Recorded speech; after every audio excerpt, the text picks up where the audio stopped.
ಕೇಳುತ್ತಿರುವುದು ನಿಮ್ಮ comforter digital channel, ನಿಮ್ಮ ನಿಜವಾದ ಸಾಂತ್ವನಿಕ.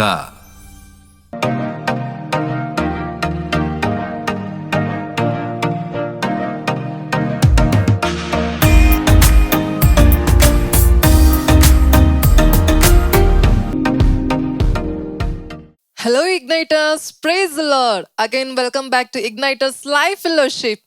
ಮತ್ತೊಂದು ಆಸರಿ ಈ ವರ್ಷದ 2ನೇ ಎಪಿಸೋಡ್ನಲ್ಲಿ ಈ ಕಾರ್ಯಕ್ರಮದಲ್ಲಿ ನಿಮ್ಮನ್ನು ಸಂಧಿಸಲು ನಾವು ಬಹಳ ಸಂತೋಷವುಳ್ಳವರಾಗಿದ್ದೇವೆ.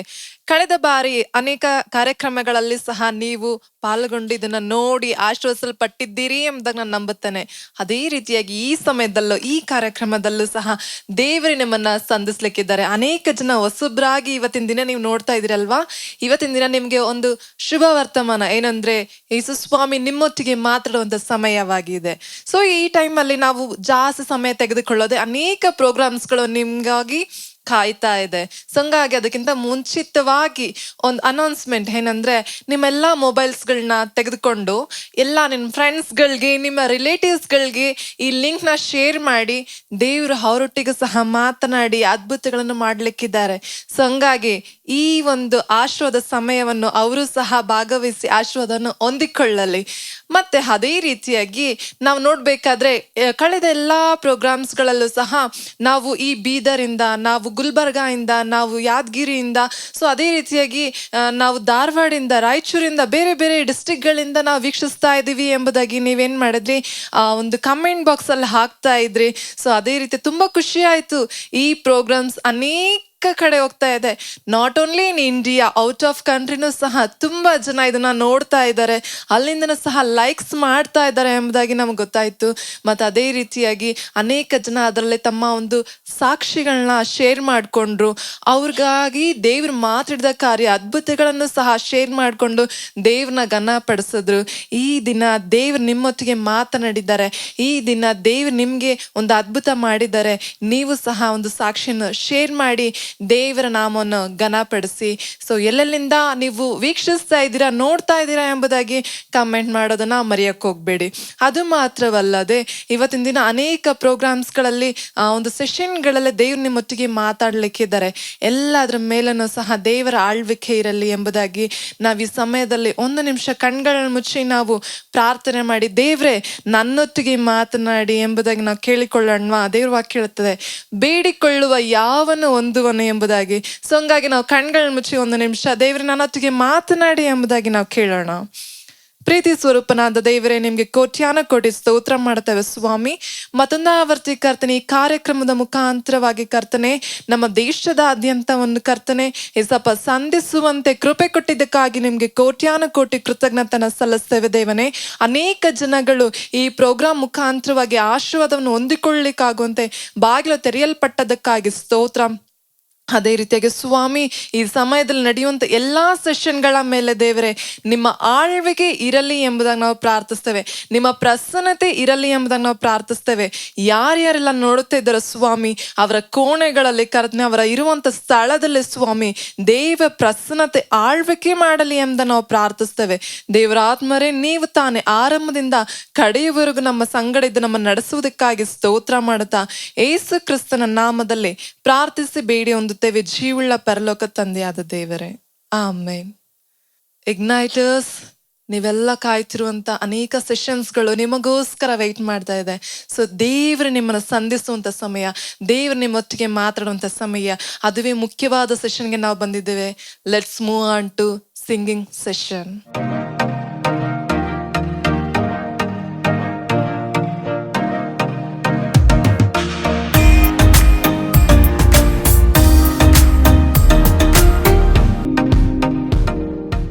ಹೆಲೋ ಡಿಯರ್ ಇಗ್ನೈಟರ್ಸ್, ಮತ್ತೊಮ್ಮೆ ರಿವೈವಲ್ ಇಗ್ನೈಟರ್ಸ್ ಫೆಲೋಶಿಪ್ ಕಾರ್ಯಕ್ರಮದ ಮೂಲಕ ನಿಮ್ಮೆಲ್ಲರನ್ನು ನೋಡುವುದು ನಮಗೆ ಬಹಳ ಸಂತೋಷವಾಗಿದೆ. ಈ ಸಮಯದಲ್ಲಿ ಕೂಡ ನಾವು ಒಂದು ಮುಖ್ಯವಾದ ಒಂದು ಕಾರ್ಯವನ್ನು ಮಾಡಲಿಕ್ಕಿದ್ದೇವೆ. ಅದು ನಮ್ಮ ದೇವರನ್ನು, ನಮ್ಮ ರಾಜಾದಿರಾಜವನ್ನು ಸ್ತುತಿಸಿ ಹಾಡುವಂಥ ಒಂದು ಸಮಯ. ಎಲ್ಲರೂ ಯಾವ ಕಾರ್ಯಗಳನ್ನು ಮಾಡುತ್ತಿದ್ದರೋ ಅವುಗಳೆಲ್ಲನೂ ಬಿಟ್ಟು ನಾವು ಎದ್ದು ನಿಂತು ಸ್ವಲ್ಪ ಸಮಯ ಆತನಿಗೆ ಮಹಿಮೆಯನ್ನು ಸಲ್ಲಿಸೋಣ. ಕೀರ್ತನೆಗಳು 136ನೇ ಅಧ್ಯಾಯ 1ನೇ ವಾಕ್ಯವು ಹೀಗೆ ಹೇಳುತ್ತದೆ, ಯೆಹೋವನಿಗೆ ಕೃತಜ್ಞತಾ ಸ್ತುತಿ ಮಾಡಿರಿ, ಆತನು ಒಳ್ಳೆಯವನು, ಆತನ ಕೃಪೆ ಶಾಶ್ವತವಾದುದು ಎಂದು ಹೇಳುತ್ತದೆ. ಈ ವೇಳೆಯಲ್ಲಿ ಆತನ ಕೃಪೆಯನ್ನು ಹೇಳಿ ಅವನಿಗೆ ಮಹಿಮೆಯನ್ನು ಸಲ್ಲಿಸೋಣ. ಆಮೆನ್. ಆತನು ಮಹಿಮೆಯ ಅರಸನು, ಆತನು ಪರಲೋಕದ ರಾಜನು, ಆತನೊಬ್ಬನಿಗೆ ಸಕಲ ಘನತೆಯು ಸಕಲ ಮಹಿಮೆಯನ್ನು ಸಲ್ಲಿಸೋಣ. ಕರಗಳನ್ನು ತಟ್ಟುತ್ತಾ ಹಾಡೋಣ. ಆಮೆನ್.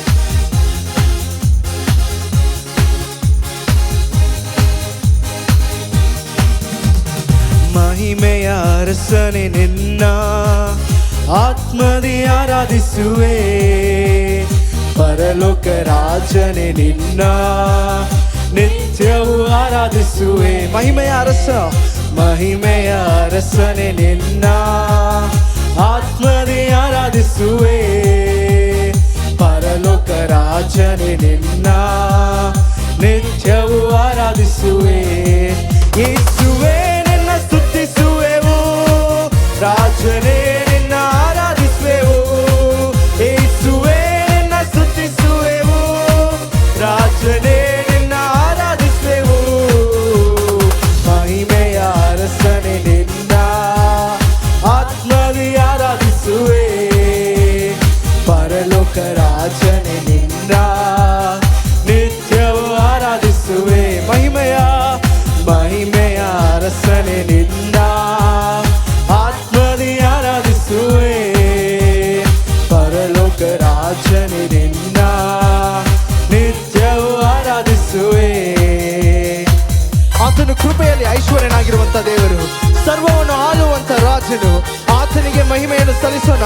ನಮ್ಮನ್ನು ರಕ್ಷಿಸಿದ ನಮ್ಮ ರಕ್ಷಕನು, ನಮ್ಮನ್ನು ನಡೆಸುವ, ನಮ್ಮ ಜೊತೆಯಲ್ಲಿರುವ ನಮ್ಮ ಜೊತೆಗಾರನಾಗಿದ್ದಾನೆ. Hallelujah, amen.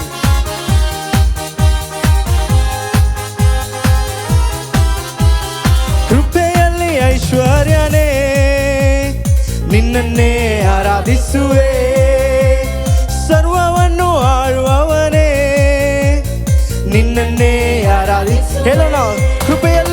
ಕೃಪೆಯಲ್ಲಿ ಐಶ್ವರ್ಯನೇ ನಿನ್ನನ್ನೇ ಆರಾಧಿಸುವೆ, ಸರ್ವವನ್ನು ಆಳುವವನೇ ನಿನ್ನನ್ನೇ ಆರಾಧಿಸುವೆ. ನನ್ನಯ ರಕ್ಷಕನೇ ನಿನ್ನನ್ನೇ ಆರಾಧಿಸುವೆ, ನನ್ನಯ ಜೊತೆಗಾರನೇ ನಿನ್ನನ್ನೇ ವಿಶ್ವಾಸದಿಂದ ಹೇಳೋಣ. ನನ್ನಯ ರಕ್ಷಕನೇ ನಿನ್ನನ್ನೇ ಆರಾಧಿಸುವೆ, ನನ್ನಯ ಜೊತೆಗಾರನೇ ನಿನ್ನನ್ನೇ ಆರಾಧಿಸುವೆ. ಕರಗಳನ್ನೇ ಹೇಳೋಣ. ಮಹಿಮೆಯ ಅರಸನೆ ನಿನ್ನ ಆತ್ಮದಿ ಆರಾಧಿಸುವೆ, ಪರಲೋಕ ರಾಜನೆ ನಿನ್ನ ನಿತ್ಯವೂ ಆರಾಧಿಸುವೆ. ಮಹಿಮೆಯ ಅರಸನೆ ನಿನ್ನ ಆತ್ಮದಿ ಆರಾಧಿಸುವೆ, ಪರಲೋಕ ರಾಜನೆ ನಿನ್ನ ನಿತ್ಯವೂ ಆರಾಧಿಸುವೆ. ಉನ್ನತ ದೇವನಿನೇ ನಿನ್ನನ್ನೇ ಆರಾಧಿಸುವೆ, ಪರಿಶುದ್ಧ ದೇವನಿನೇ ನಿನ್ನನ್ನೇ ಹೇಳೋಣ. ಉನ್ನತ ದೇವನಿನೇ ನಿನ್ನನ್ನೇ ಆರಾಧಿಸುವೆ, ಪರಿಶುದ್ಧ ದೇವನಿನೇ ನಿನ್ನನ್ನೇ ಆರಾಧಿಸುವೆ. ಪಾಪದಿಂದ ಬಿಡಿಸಿರುವೆ, ನಿನ್ನನ್ನೇ ಆರಾಧಿಸುವೆ, ಪರಿಶುದ್ಧ ಮಾಡಿರುವೆ, ನಿನ್ನನ್ನೇ ಆರಾಧಿಸುವೆ. ನಮ್ಮೆಲ್ಲ ಪಾಪಗಳಿಂದ ದೇವರೇ ನಮ್ಮನ್ನು ಬಿಡಿಸಿರುವ ರಕ್ಷಕನೇ, ನಿಮ್ಮೊಬ್ಬರಿಗೆ ಆರಾಧನೆಯಪ್ಪ. ಹಲ್ಲೆಲೂಯಾ. ನಮ್ಮನ್ನು ಪರಿಶುದ್ಧ ಮಾಡುವಂತ ದೇವರೇ, ನಿಮಗೆ ಆರಾಧನೆ, ನಿಮಗೆ ಸ್ತುತಿ ದೇವರೇ. ಆರಾಧಿಸುವೆ, ಮಹಿಮೆಯ ಅರಸನೆ ನಿನ್ನ ಆತ್ಮದಿ ಆರಾಧಿಸುವೆ, ಪರಲೋಕ ರಾಜನೆ ನಿನ್ನ ನಿತ್ಯವೂ ಆರಾಧಿಸುವೆ. ಹೇಳೋಣ. ಮಹಿಮೆಯ ಅರಸ, ಎಸ್, ನಿನ್ನ ಆತ್ಮದಿ ಆರಾಧಿಸುವೆ, ಪರಲೋಕ ರಾಜನೆ ನಿನ್ನ ನಿತ್ಯವೂ ಆರಾಧಿಸುವೆ.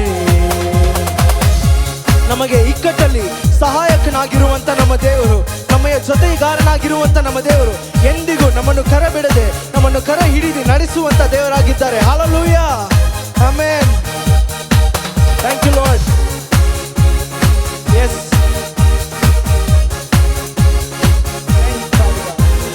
ಇಕ್ಕಟ್ಟಲ್ಲಿ ಸಹಾಯಕನೇ, ನಿನ್ನನ್ನೇ ಆರಾಧಿಸುವೆ. ಕಷ್ಟದಲ್ಲಿ ವಿಮೋಚಕನೇ, ನಿನ್ನನ್ನೇ ಆರಾಧಿಸುವೆ. ಹೇಳೋಣ, ಓ ಇಕ್ಕಟ್ಟಲ್ಲಿ ಸಹಾಯಕನೇ, ನಿನ್ನನ್ನೇ ಆರಾಧಿಸುವೆ.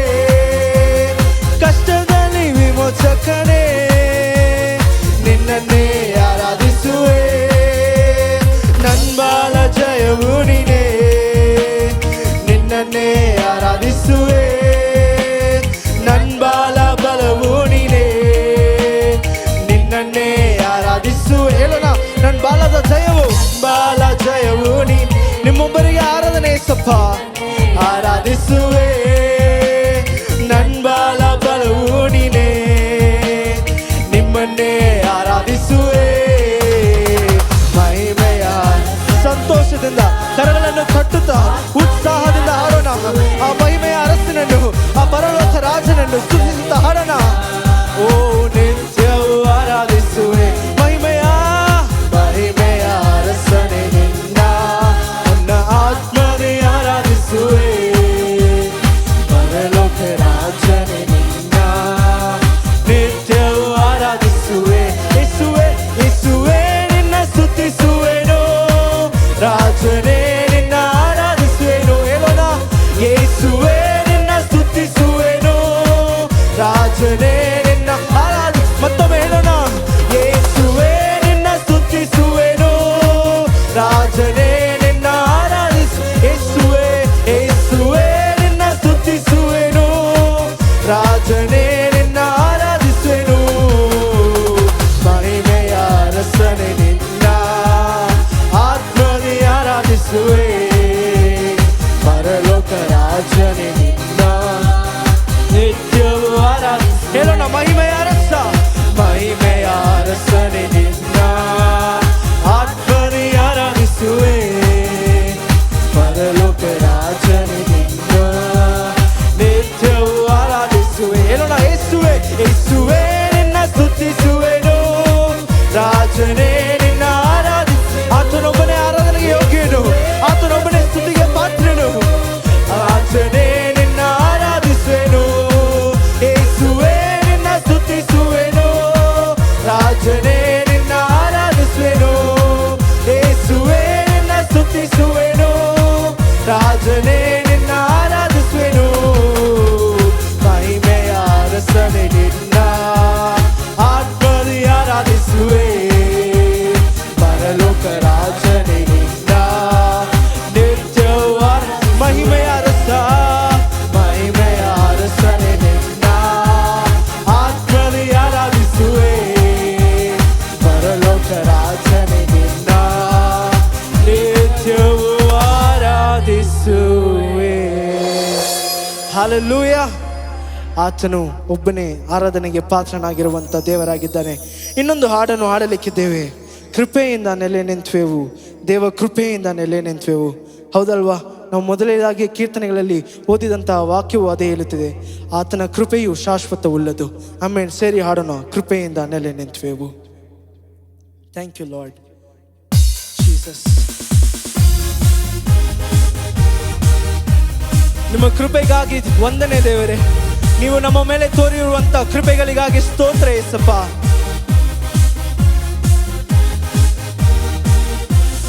ಕೃಪೆಯಿಂದ ನೆಲೆ ನಿಂತುವೆವು, ದೇವ ಕೃಪೆಯಿಂದ ನೆಲೆ ನಿಂತುವೆವು. ಹೇಳೋಣ, ಕೃಪೆಯಿಂದ, ಕೃಪೆಯಿಂದ ನಿಮ್ಮ ಕೃಪೆ ಮಾತ್ರ ದೇವರೇ.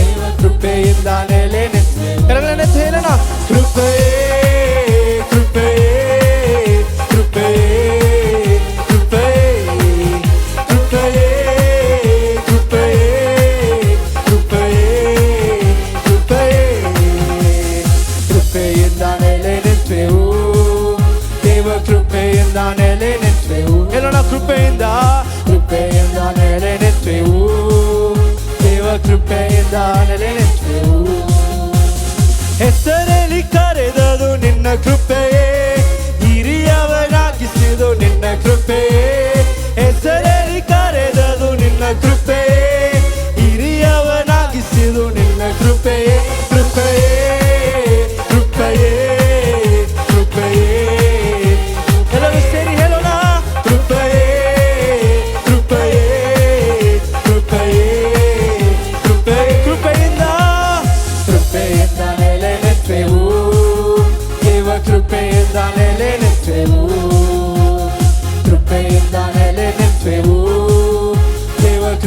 ಕೃಪೆಯಿಂದ ನೆಲೆ ನೆಚ್ಚೆವು.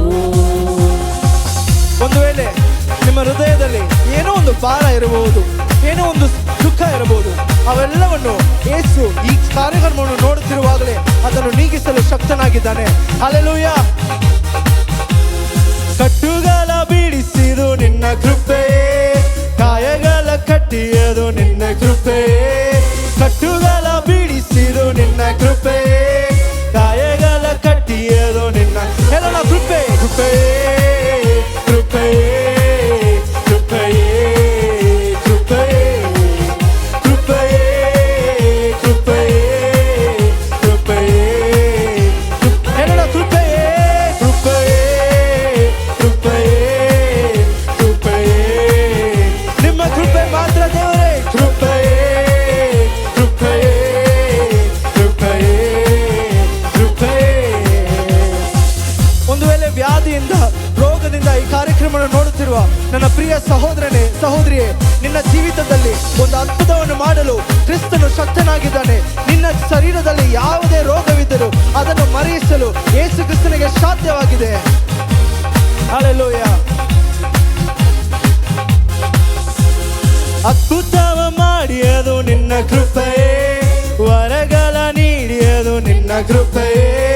ಅದ್ಭುತವ ಮಾಡಿಯದು ನಿನ್ನ ಕೃಪೆಯೇ, ವರಗಳ ನೀಡಿಯದು ನಿನ್ನ ಕೃಪೆಯೇ. ಕೃಪೆಯೇ. ಸಂತೋಷದಿಂದ ಹಾಡಿರಿ, ಕೃಪೆಯನ್ನು ಹಾಡಿರಿ, ಆ ಕೃಪೆಯನ್ನು ಕೊಂಡಾಡಿರಿ.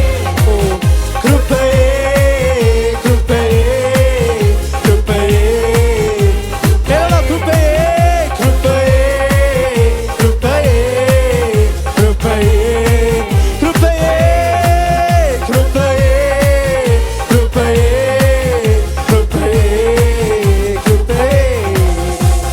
ಕೃಪೆಯಿಂದ ನೆಲೆ ನೆಚ್ಚೆವು, ದೇವ ಕೃಪೆಯಿಂದ. ಎಲ್ಲರೂ ಸೇರಿ ಹೇಳೋಣ. ಕೃಪೆಯಿಂದ ಕೃಪೆಯಿಂದ ನೆಲೆ ನೆಚ್ಚೆವು, ದೇವ ಕೃಪೆಯಿಂದ.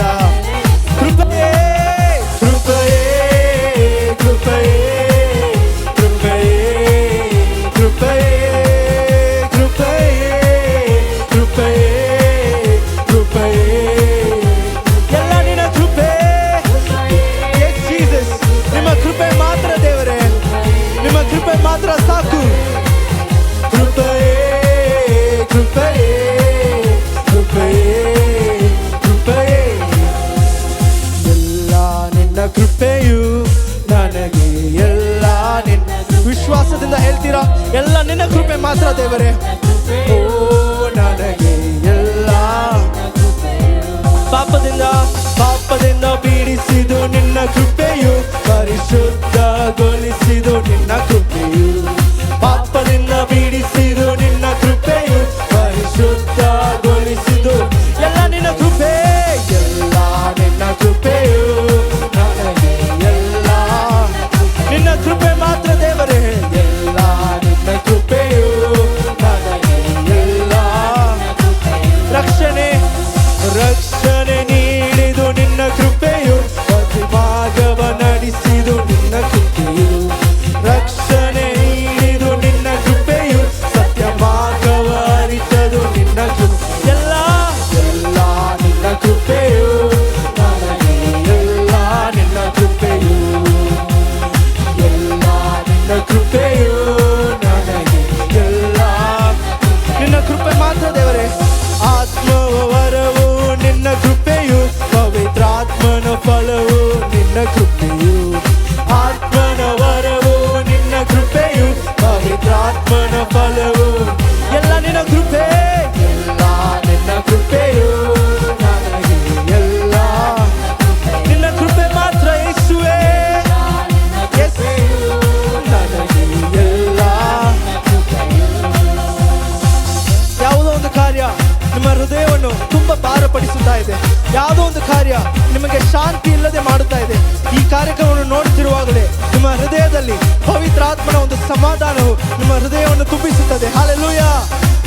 ಆ ಸಮಾಧಾನವು ನೆತ್ತಿಯು ನೆನೆಯುತ್ತದೆ. ಹಲ್ಲೆಲೂಯಾ.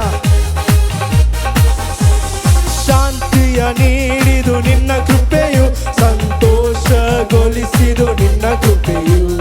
ಶಾಂತಿಯ ನೀಡಿದು ನಿನ್ನ ಕೃಪೆಯು, ಸಂತೋಷಗೊಳಿಸಿದು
ಹಾಲೆಲೂಯ. ನಿಮ್ಮ ಕೃಪೆಯನ್ನು ನಮಗೆ ತೋರಿಸಿದಕ್ಕಾಗಿ ಸ್ತೋತ್ರ. ನಿಮ್ಮ ಕೃಪೆಯಿಂದ ನಮ್ಮನ್ನು ನಡೆಸುವುದಕ್ಕಾಗಿ ಸ್ತೋತ್ರ. ಹಾಲೆಲೂಯ. ಇಷ್ಟೊತ್ತು ಆತನ ಹೆಸರನ್ನು ಸ್ತುತಿಸುತ್ತಾ ಹೊಗಳುತ್ತಾ ಎಷ್ಟೊಂದು ಸಂತೋಷವಾದ ಒಂದು ಸಮಯವಲ್ವಾ? ಈಗಲೂ ಕೂಡ ದೇವರು ನಿಮ್ಮ ಜೊತೆಯಲ್ಲಿ ಮಾತನಾಡಿಕಿದ್ದಾನೆ. ಓವರ್ ಟು ನೆಕ್ಸ್ಟ್ ಸೆಷನ್ ನಿಮಗೆ ಈ ದಿನದಲ್ಲಿ ದೇವರು ಏನು ಥೀಮ್ ಇಟ್ಟಿದ್ದಾರೆ ಅಂತ ಹೇಳೋದಾಗಿ ನೋಡೋ ಒಂದು programme. So over to theme presentation.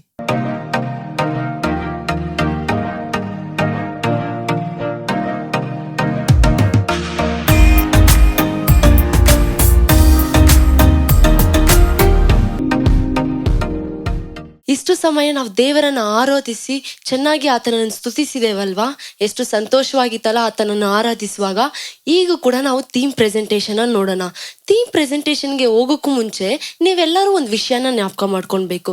ಏನಂದ್ರೆ ಜೂನ್ 5th ಅಂದ್ರೆ ನಿಮ್ಗೆ ಏನ್ ಜ್ಞಾಪಕ ಬರುತ್ತೆ? ಚಿಕ್ಕ ವಯಸ್ಸಿಂದ ಇದುವರೆಗೂ ಸ್ಕೂಲ್, ಕಾಲೇಜ್, ರಸ್ತೆ, ಸೋಷಿಯಲ್ ಮೀಡಿಯಾ ಎಲ್ಲಿ ನೋಡಿದ್ರು ಹಸಿರೇ ಹುಸಿರು, ಕಾಡನ್ನು ಉಳಿಸಿ ನಾಡನ್ನು ಬೆಳೆಸಿ, ಮನೆಗೊಂದು ಮರ ಊರಿಗೊಂದು ವನ ಅಂತ ಹೇಳಿ ನಮ್ಮ ಪರಿಸರವನ್ನು ಕಾಪಾಡೋಕೆ ನಾವು ಎಷ್ಟು ಪ್ರೋತ್ಸಾಹ ಪಡಿಸ್ತೀವಲ್ವಾ? ಹೌದು ಪ್ರಿಯರೇ, ಜೂನ್ 5th ಬಂದ್ಬಿಟ್ಟು ನಮಗೆ ಪರಿಸರದ ದಿನ. ಅವತ್ತು ಮಾತ್ರ ಎಲ್ಲಾರ ಬಾಯಲ್ಲೂ ಮರ ಮರ ಮರ. ಯಾಕೆ ಮರ ಅಂದ್ರೆ ನಮ್ಗೆ ಅಷ್ಟೊಂದು ಮುಖ್ಯನಾ? ಹೌದು, ನಾವು ಇವಾಗ ಆಕ್ಸಿಜನ್, ನಾವು ಉಸಿರಾಡ್ತಿರೋದು ಕೂಡ ಆಕ್ಸಿಜನ್ ಇಂದ ಮಾತ್ರ ಸಾಧ್ಯ. ಆಕ್ಸಿಜನ್ ನಮ್ಗೆ ಎಲ್ಲಿಂದ ಸಿಗುತ್ತೆ? ಮರದಿಂದ ಸಿಗುತ್ತಲ್ವಾ? ಮರದಿಂದ ಮಾತ್ರ ನಮಗೆ ನ್ಯಾಚುರಲ್ ಆಗಿ ಆಕ್ಸಿಜನ್ ಅನ್ನು ಕೊಡಕ್ಕೆ ಸಾಧ್ಯ. ಈ ಕಾಲದಲ್ಲಿ, ಈ ಜನರೇಷನ್ ಅಲ್ಲಿ ಅನೇಕ ಟೆಕ್ನಾಲಜೀಸ್ ಬಂದಿದೆ. ಆಕ್ಸಿಜನ್ ಉತ್ಪತ್ತಿ ಮಾಡ್ತಾರೆ, ಆದ್ರೆ ನ್ಯಾಚುರಲ್ ಆಗಿ ನಮ್ಗೆ ಆಕ್ಸಿಜನ್ ಸಿಗೋದು ಬಂದು ಮರದಿಂದ ಮಾತ್ರ. ನಮಗ್ ಮರದಿಂದ ಆಕ್ಸಿಜನ್ ಮಾತ್ರ ಸಿಗುತ್ತಾ? ಅಲ್ಲ, ಮರದಿಂದ ಇನ್ನೂ ಅನೇಕ ಉಪಯೋಗ ಇದೆ. ಏನಂದ್ರೆ ಮರದಿಂದ ನಮಗ್ ಮಳೆ ಬರುತ್ತೆ, ಪಕ್ಷಿಗಳಿಗೆ ಗೂಡು, ಮತ್ತೆ ಮನುಷ್ಯನಿಗೆ ನೆರಳು ಸಹ ನೀಡುತ್ತೆ. ಇದೆಲ್ಲ ನಮಗ್ ಗೊತ್ತು ಸಿಸ್ಟರ್. ಇವಾಗ ಯಾಕೆ ನಮ್ಗೆ ಇದನ್ನೆಲ್ಲ ಹೇಳ್ತಿದ್ದೀರಾ ಅಂತ ಕೇಳ್ತಿದ್ದೀರಾ? ಹೌದು, ಇವತ್ತಿನ ಥೀಮ್ ಬಂದ್ಬಿಟ್ಟು ಒಂದು ಮರದ ಬಗ್ಗೆ, ಒಂದು ಗಿಡದ ಬಗ್ಗೆ. ಯೋಹಾನ 15:5 ನಾನು ದ್ರಾಕ್ಷಿ ಬಳ್ಳಿ, ನೀವು ಕೊಂಬೆಗಳು. ಒಬ್ಬನು ನನ್ನಲ್ಲಿಯೂ ನಾನು ಅವನಲ್ಲಿಯೂ ನೆಲೆಗೊಂಡಿದ್ದರೆ ಅವನು ಬಹಳ ಫಲವನ್ನು ಕೊಡುವನು. ನೀವು ನನ್ನನ್ನು ಬಿಟ್ಟು ಏನನ್ನು ಮಾಡಲಾರಿರಿ. ಇಲ್ಲಿ ಯೇಸು ಕ್ರಿಸ್ತನನ್ನು ಒಂದು ದ್ರಾಕ್ಷಿ ಬಳ್ಳಿಯಾಗಿಯೂ ನಮ್ಮನ್ನ ಅದರ ಕೊಂಬೆಗಳಾಗಿಯೂ ಹೋಲಿಸ್ತಾ ಇದ್ದಾರೆ. ಮರದಲ್ಲಿ ಅನೇಕ ಪಾರ್ಟ್ಸ್ ಇದೆ, ಅನೇಕ ಭಾಗಗಳಿದೆ. ಆದ್ರೆ ನಮ್ಮನ್ನ ಯಾಕೆ ಬ್ರಾಂಚಸ್ ಮಾತ್ರ ಹೋಲಿಸ್ತಾ ಇದ್ದಾರೆ? ಯಾಕೆ ಆ ಕೊಂಬೆಗಳಿಗೆ ಮಾತ್ರ ಹೋಲಿಸ್ತಾ ಇದ್ದಾರೆ? ಯಾಕಂದ್ರೆ ಆ ಕೊಂಬೆಗಳಲ್ಲಿ ಮಾತ್ರ ಹೂವು ಮತ್ತೆ ಫಲಗಳು ಬರೋದು, ಮತ್ತೆ ಎಲೆಗಳು ಕೂಡ ಆ ಕೊಂಬೆದಿಂದ ಮಾತ್ರ ಚಿಗುರುತ್ತೆ. ಅದಕ್ಕೆ ನಮ್ಮನ್ನ ಕೊಂಬೆಗಳಿಗೆ ಹೋಲಿಸ್ತಾ ಇದ್ದಾರೆ. ಹಾಗಾದ್ರೆ ನಾವು ತುಂಬಾ ಸಂತೋಷ ಪಡ್ಬೇಕಲ್ವಾ? ಯಾಕಂದ್ರೆ ಯೇಸು ನಮ್ಮನ್ನ ಆಶೀರ್ವಾದವಾಗಿ ಇಟ್ಟಿದ್ದಾರೆ. ನಮ್ಮನ್ನ ಒಂದು ಫಲ ಕೊಡುವ ಮರವಾಗಿ ಇಟ್ಟಿದ್ದಾರೆ, ಫಲ ಕೊಡುವ ಕೊಂಬೆಗಳಾಗಿ ಇಟ್ಟಿದ್ದಾರೆ. ಇನ್ನೊಂದು ವಿಷಯನ ನಾವು ಅರ್ಥ ಮಾಡ್ಕೊಬೇಕು. ಈಗ ಒಂದು ಮರವನ್ನ ನೀವು ಇಮ್ಯಾಜಿನ್ ಮಾಡ್ಕೊಳ್ಳಿ. ಮರ ರೂಟ್ ಇದೆ, ಆಮೇಲೆ ಟ್ರಂಕ್ ಬರುತ್ತೆ, ಆಮೇಲೆ ಬ್ರಾಂಚಸ್ ಬರುತ್ತೆ. ನೀವು ಟ್ರಂಕ್ ಇಲ್ದೆ ಬ್ರಾಂಚಸ್ ಬರಕ್ ಸಾಧ್ಯನಾ? ಇಲ್ವಲ್ಲ. ಆ ಟ್ರಂಕ್ ಮೇನ್ ಆಗಿ ಮುಖ್ಯ. ದ್ರಾಕ್ಷಿ ಗಿಡದಲ್ಲಿ ದ್ರಾಕ್ಷಿ ಬಳ್ಳಿ ಮೇನ್ ಆಗಿ ಮುಖ್ಯ. ಅದೇ ರೀತಿ ನಮ್ಮ ಜೀವಿತದಲ್ಲಿ ಕ್ರಿಸ್ತನು ಬಹಳ ಮುಖ್ಯ. ದೇವ್ರು ಹೇಳ್ತಿದ್ದಾರೆ, ನನ್ನನ್ನು ಬಿಟ್ಟು ನೀವು ಏನನ್ನು ಮಾಡಲಾರಿರಿ. ನಾವು ಅನೇಕರಿಗೆ ಆಶೀರ್ವಾದವಾಗಿರ್ಬೇಕಂದ್ರೆ ಕ್ರಿಸ್ತನು ನಮ್ಮ ಜೀವಿತದಲ್ಲಿ ಬೇಕು. ಯೇಸು ಒಂದಿಗಿರುವ ರಿಲೇಶನ್ಶಿಪ್ ನ ನಾವು ಚೆನ್ನಾಗಿ ಮೇಂಟೈನ್ ಮಾಡಬೇಕು. ಇಂದು ನಮ್ಮನ್ನ ಅನೇಕರು ನೋಡಿ ನಿಮ್ನು ಕೂಡ ನಿನ್ waste fellow, you are not fit for anything ಅಂತ ನಮ್ಗೆ ಹೇಳ್ಬೋದು. ಏನ್ಕೂ ಬಾರ್ದಿರೋನು ನೀನು, ಕುಟುಂಬದಲ್ಲಿ ಏನ್ಕೂ ಬಾರ್ದಿರೋನು, ಚರ್ಚಲ್ಲಿ ಏನ್ಕೂ ಬಾರ್ದಿರೋನು ಅಂತ ನಿಮ್ನ ನೋಡಿ ಹೇಳ್ಬಹುದು. ಆದ್ರೆ ನೀವು ಇವತ್ತು ಚಿಂತನೆ ಮಾಡಬೇಡಿ. ಯಾಕಂದ್ರೆ ದೇವ್ರು ನಿಮ್ನ ಹೇಳಿದ್ದಾರೆ, ನೀವು ಕೊಂಬೆಗಳು, ಫಲ ಕೊಡುವ ಕೊಂಬೆಗಳಾಗಿ ನಿಮ್ನ ಮಾರ್ಪಡಿಸ್ತೀನಿ ಅಂತ ದೇವ್ರು ಹೇಳಿದ್ದಾರೆ. ಆದ್ರೆ ನಾವು ಫಲ ಕೊಡ್ಬೇಕಂದ್ರೆ ನಾವ್ ಏನ್ ಮಾಡ್ಬೇಕು? ದೇವರಲ್ಲಿ ನೆಲೆಗೊಂಡಿರ್ಬೇಕು. ಒಬ್ಬನು ನನ್ನಲ್ಲಿಯೂ ನಾನು ಅವನಲ್ಲಿಯೂ ನೆಲೆಗೊಂಡಿದ್ದರೆ ಮಾತ್ರ ಅವನು ಬಹಳ ಫಲ ಕೊಡುವನು ಅಂತ ಹೇಳ್ತಿದ್ದಾರೆ. ಮತ್ತೆ ಹೇಗೆ ನೆಲೆಗೊಳ್ಳುವುದು? ದೇವರಲ್ಲಿ ಹೇಗೆ ನೆಲೆಗೊಳ್ಳುವುದಂದ್ರೆ ಡೈಲಿ ಪ್ರಾರ್ಥನೆ ಮಾಡಬೇಕು, ಬೈಬಲ್ ಓದ್ಬೇಕು, ಒಂದು ಪರಿಶುದ್ಧವಾದ ಜೀವನವನ್ನ ಜೀವಿಸಬೇಕು. ದೇವರಲ್ಲಿ ನೆಲೆಗೊಂಡಿದ್ರೆ ಮಾತ್ರ ನಾವು ಕ್ರಿಸ್ತನಿಗಾಗಿ ಅನೇಕ ಫಲಗಳನ್ನು ಕೊಡಲು ಸಾಧ್ಯ.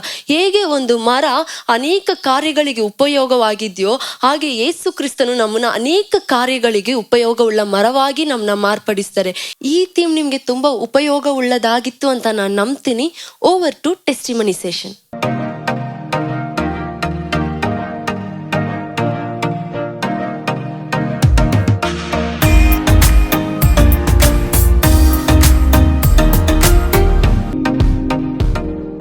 Price the Lord. ನನ್ನ ಹೆಸರು ಹರೀಶ್. ಕೋಲಾರ ಡಿಸ್ಟಿಕ್ ಕೆಜೆಪುರ ಮಧ್ಯದಲ್ಲಿ ಕುಂದರ್ಸ್ನಲ್ಲಿ ಗ್ರಾಮದಲ್ಲಿ ವಾಸ ಮಾಡ್ತಿದ್ದೇನೆ. ನಾನು ಬೆಂಗಳೂರಿನ ಯಲಹಂಕದಲ್ಲಿ ಟೆಕ್ನಿಕಲ್ ಸ್ಕಿಲ್ಸ್ ಟೀಚಿಂಗ್ ವರ್ಕ್ ಮಾಡ್ತಾ ಇದ್ದೀನಿ. ನನ್ನ ಕುಟುಂಬ ನೋಡೋದಾದ್ರೆ ಜಾಯಿಂಟ್ ಫ್ಯಾಮಿಲಿ ಇತ್ತು. ನನ್ನ ತಂದೆ ಮತ್ತೆ ನಾನು, ನನಗೆ ಒಬ್ಬ ತಂಗಿ ಇದ್ದಾಳೆ. ನನ್ನ ಕುಟುಂಬ ಒಂದು ಏಸು ಹರಿಯದ ಕುಟುಂಬ, ಹೆಚ್ಚು ಭಕ್ತಿ ಉಳ್ಳಂತಹ ಕುಟುಂಬ. 9 ಅಲ್ಲಿ ಏನಾಗುತ್ತೆ ಅಂದ್ರೆ ನನಗೆ ಹೆಲ್ತ್ ಇಶ್ಯೂ ಆಗುತ್ತೆ, ಬಾಡಿ ಪೈನ್ಸ್ ಬರೋದಾಗ್ಲಿ ಈ ತರವಾಗಿ ಒಂದು ಹೆಲ್ತ್ ಇಶ್ಯೂ ಆಗುತ್ತೆ. ಅದು ಹೆಲ್ತ್ ಇಶ್ಯೂ ಆಗಿದೆ, ನಾನು ಹಾಸ್ಪಿಟಲ್ ಹೋಗಿ ತೋರಿಸ್ಕೊ ಬರ್ತಾರೆ. ಬಟ್ 1 or 2 days ಹಂಗಿರುತ್ತೆ, ಮತ್ತೆ ಸೇಮ್ ಹಂಗೆ ರೀತಿ ಹೆಲ್ತ್ ಇಶ್ಯೂ ಆಗುತ್ತೆ. ಇದೇ ರೀತಿಯಾಗಿ ನಾನು ಹೋರಾಟ ಹೋಗ್ತಿತ್ತು.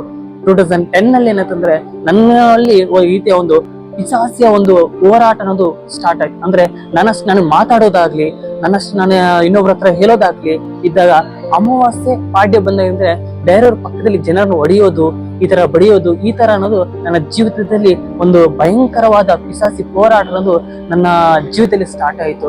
ಯಾವ ರೀತಿ ಅಂದ್ರೆ ನನ್ನ ಸ್ನೇಹಿತರು ನನ್ನ ಪಕ್ಕದಲ್ಲಿ ಬರೋದಕ್ಕೂ ಸಹ ಭಯ ಪಡ್ತಾ ಇರುತ್ತೆ. ಬಿಟ್ರೆ ಪ್ರತಿಯೊಂದು ನನ್ನ ತಂಗಿ ಆಗ್ಲಿ, ಪಕ್ಕದ ಮನೆಯವರಾಗಿ ಯಾರಷ್ಟೇ ನನ್ನ ಪಕ್ಕದಲ್ಲಿ ನಿಂತ್ಕೊಳ್ಳೋದಕ್ಕೆ ಭಯ ಪಡ್ತಿದ್ರು. ಯಾಕಂದ್ರೆ ನಾನು ಯಾರನ್ನ ನೋಡಿ ಎಲ್ಲಿ ಏನ್ ಮಾಡ್ತೀನೋ ಅನ್ನೋ ಒಂದು ಭಯದಿಂದ ಯಾರು ನನ್ನ ಜನರು ಸೇರ್ತಾ ಇಲ್ಲ, ಯಾರು ನನ್ನ ಪಕ್ಕದಲ್ಲಿ ಸಹ ಬರ್ತಿಲ್ಲ. ನನ್ನ ಜೊತೆಯಲ್ಲಿ ನನ್ನ ತಂದೆ ಇಲ್ಲ ನನ್ನ ತಾಯಿ ಯಾರೋ ಒಬ್ರು ನನ್ನ ಜೊತೆಯಲ್ಲಿ ಬರ್ತಾನೆ ಇದ್ರು. ಯಾಕಂದ್ರೆ ಆ ಹೋರಾಟದಿಂದ, ಪಿಶಾಚಿಯ ಒಂದು ಹೋರಾಟದಿಂದ ನಾನು ಯಾವ ಸಮಯದಲ್ಲಿ ಎಲ್ಲಿ ಓಡೋಗ್ತೀನೋ, ಏನ್ ಮಾಡ್ಕೊಂತೀನಿ ಅಂತ ಹೇಳ್ಬಿಟ್ಟು ಭಯ ಇತ್ತು. ಯಾಕಂದ್ರೆ ಆ ಪಿಶಾಚಿ ಬಂದು ನನ್ನ ಜೊತೆಯಲ್ಲಿ ಮಾತಾಡ್ತಾ ಇತ್ತು, ನೀನ್ ಬೇಕು, ನಿನ್ನ ಸಾಯಿಸ್ತೀನಿ, ನೀನ್ ತಗೊಂಡ್ ಹೋಗ್ತೀನಿ ಅನ್ನೋ ರೀತಿಯಲ್ಲಿ ಆ ಒಂದು ಪಿಶಾಚಿ ನನ್ನ ಜೊತೆಯಲ್ಲಿ ಮಾತಾಡ್ತಾ ಇತ್ತು. ಇಲ್ಲಿ ಇರುವಾಗ ಏನಾಯ್ತಂದ್ರೆ ನನ್ನ ಮನೆಯವರು ನನ್ನನ್ನ ದೇವಸ್ಥಾನಕ್ಕೆ ಕರ್ಕೊಂಡು ಹೋಗಿ ಅಲ್ಲಿ ಪೂಜೆ ಪುರಸ್ಕಾರ ಮಾಡ್ತಾ ಇದ್ರು. ಮಾಡಿ ನನಗೆ ಅಂತರಗಳು ನಿಂಬೆ ಹಾಕಲಿಕ್ಕೆ ಕಟ್ತಾ ಇದ್ರು. ಆದ್ರೂ ನಿಂಬೆ ಕೈ ಕಟ್ಟುವಾಗ ಏನಾಯ್ತಂದ್ರೆ ಒಂದು 10 days 15 days ಇರ್ತಾ ಇತ್ತು. ಅವ್ರು ಹೇಳ್ತಿದ್ರು ಅಂಟಾಗ್ಬಿಟ್ರೆ ಹೋಗ್ಬಿಡ್ತದೆ ಅಂತ. ಮತ್ತೆ ನನ್ಗೆ ಏನಾಯ್ತಂದ್ರೆ ಒಂದು ನಮ್ಮ ತಾಯಿ ಮನೆ ಕರ್ಕೊಂಡ್ ಬಂದು ನನ್ಗೆ ಸಪರೇಟ್ ಆಗಿ ಮನೆಯಲ್ಲಿ ಕುಟ್ಮರ್ಸಿ ಮಲಗಿಸಿ ನನ್ನ ನೋಡ್ಕೊಂತ ಇದ್ರು. ಯಾಕಂದ್ರೆ ಆ ಹೋರಾಟದಿಂದ ಅಷ್ಟೊಂದು ಭಯಂಕರವಾಗಿರ್ತಾ ಇದೆ. ಮತ್ತೆ ಏನಾಯ್ತು, ಮತ್ತೆ ಅಟ್ಯಾಕ್ ಆಗ್ತಾ ಇತ್ತು. ಮತ್ತೆ ಅಮಾವಾಸ್ಯೆ ಮತ್ತೆ ಪಾಡ್ಯ ಬಂದಾಗ ಯಾರೋ ಪಕ್ಕದಲ್ಲಿ ಹೊಡೆಯೋದಾಗ್ಲಿ, ನನ್ಗೆ ಬಡಿಯೋದು ಈ ತರ ಆಗ್ತಿತ್ತು. ಮತ್ತೆ ಏನಾಯ್ತು, ಎಕ್ಸಾಮ್ ಬರೀಕ್ ನಂಗೆ ತುಂಬಾ ಕಷ್ಟ ಆಗ್ತಿತ್ತು. ಅವಾಗ ನಾನು 10th ಓದ್ತಿದ್ದೆ, ಓದಕ್ಕೂ ನನ್ಗೆ ಕಷ್ಟ ಆಗ್ತಿತ್ತು, ಓದಕ್ ಆಗ್ತಾ ಇರ್ಲಿಲ್ಲ. ಎಲ್ಲೋದ್ರೂ ತುಂಬಾ ಭಯ ಅನ್ನೋದು ನನಗೆ ಉಂಟಾಗ್ತಾ ಇತ್ತು. ಈ ರೀತಿ ಸಮಸ್ಯೆ ಇದ್ದಾಗ ಮತ್ತೆ ಏನ್ ಮಾಡಿದ್ರು, ನಮ್ಮ ಮನೆಯವರು ಮಂತ್ರವಾದಿಗಳು ತಗೊಂಡ್ರು. ಅಲ್ಲಿ ದುಡ್ಡು ಕೊಟ್ಟು ಮಂತ್ರವಾದಿಗಳು ಕೊಟ್ಟು ಮಂತ್ರ ಕಟ್ಟಿಸಿದ್ರು. ನನ್ಗೆ ಖಡ್ಗ ಕಟ್ಟಿ ಮತ್ತೆ ಏನಾದ್ರು ಕೆಲವು ಅಂತರಗಳು ಕಟ್ಟಿದ್ರು. ಮತ್ತೆ ಅಲ್ಲಿ ಅರಿಕೆಗಳು ಮಾಡಿದ್ರು, ಸೂಲಗಳು ಎಲ್ಲ ಇಟ್ಟು ಅರಿಕೆಗಳು ಮಾಡಿದ್ರು. ಮತ್ತೆ ಬಲಿಗಳನ್ನ ಅರ್ಪಿಸ್ತೀವಿ, ಬಲಿಗಳನ್ನ ಅರ್ಪಿಸಿ ಎಲ್ಲಾ ಮಾಡಿದ್ವಿ. ಆದ್ರೂ ಹಂಗೆ ಇತ್ತು. ನನ್ನ ತಂದೆ ತಾಯಿಗೆ ಸಮಾಧಾನ ಇರ್ತಾ ಇಲ್ಲ. ಅವ್ರಿಗೆ ನನ್ನ ನೋಡಿದ್ರೆ ನೆಮ್ಮದಿ ಇರ್ತಾ ಇಲ್ಲ. ಯಾಕಂದ್ರೆ ನನ್ನ ಒಬ್ಬನೇ ಮಗನು ನನ್ನ ತಂದೆ ತಾಯಿಗೆ ಗಂಡು ಮಗು ಆಗಿದ್ದಾಗ ಅವ್ರು ತುಂಬಾನೇ ವೇದನೆ ಪಡ್ತಾ ಇದ್ರು. ಇಂತಹ ಪರಿಸ್ಥಿತಿಯಲ್ಲಿ ಇದ್ದಾಗ ನನ್ನ ತಂದೆಯ ಒಬ್ಬ ಸ್ನೇಹಿತರು ಅವ್ರ ಮಾತು ಕೇಳಿ ನನ್ನ ತಂದೆ ಏನ್ ಮಾಡಿದ್ರು, ನನ್ನ ಸಭೆ ಕರ್ಕೊಂಡೋಗಿ ಸ್ಟಾರ್ಟ್ ಮಾಡಿದ್ರು. ಅವ್ರು KGF ಸಭೆ ಕರ್ಕೊಂಡೋದ್ರು.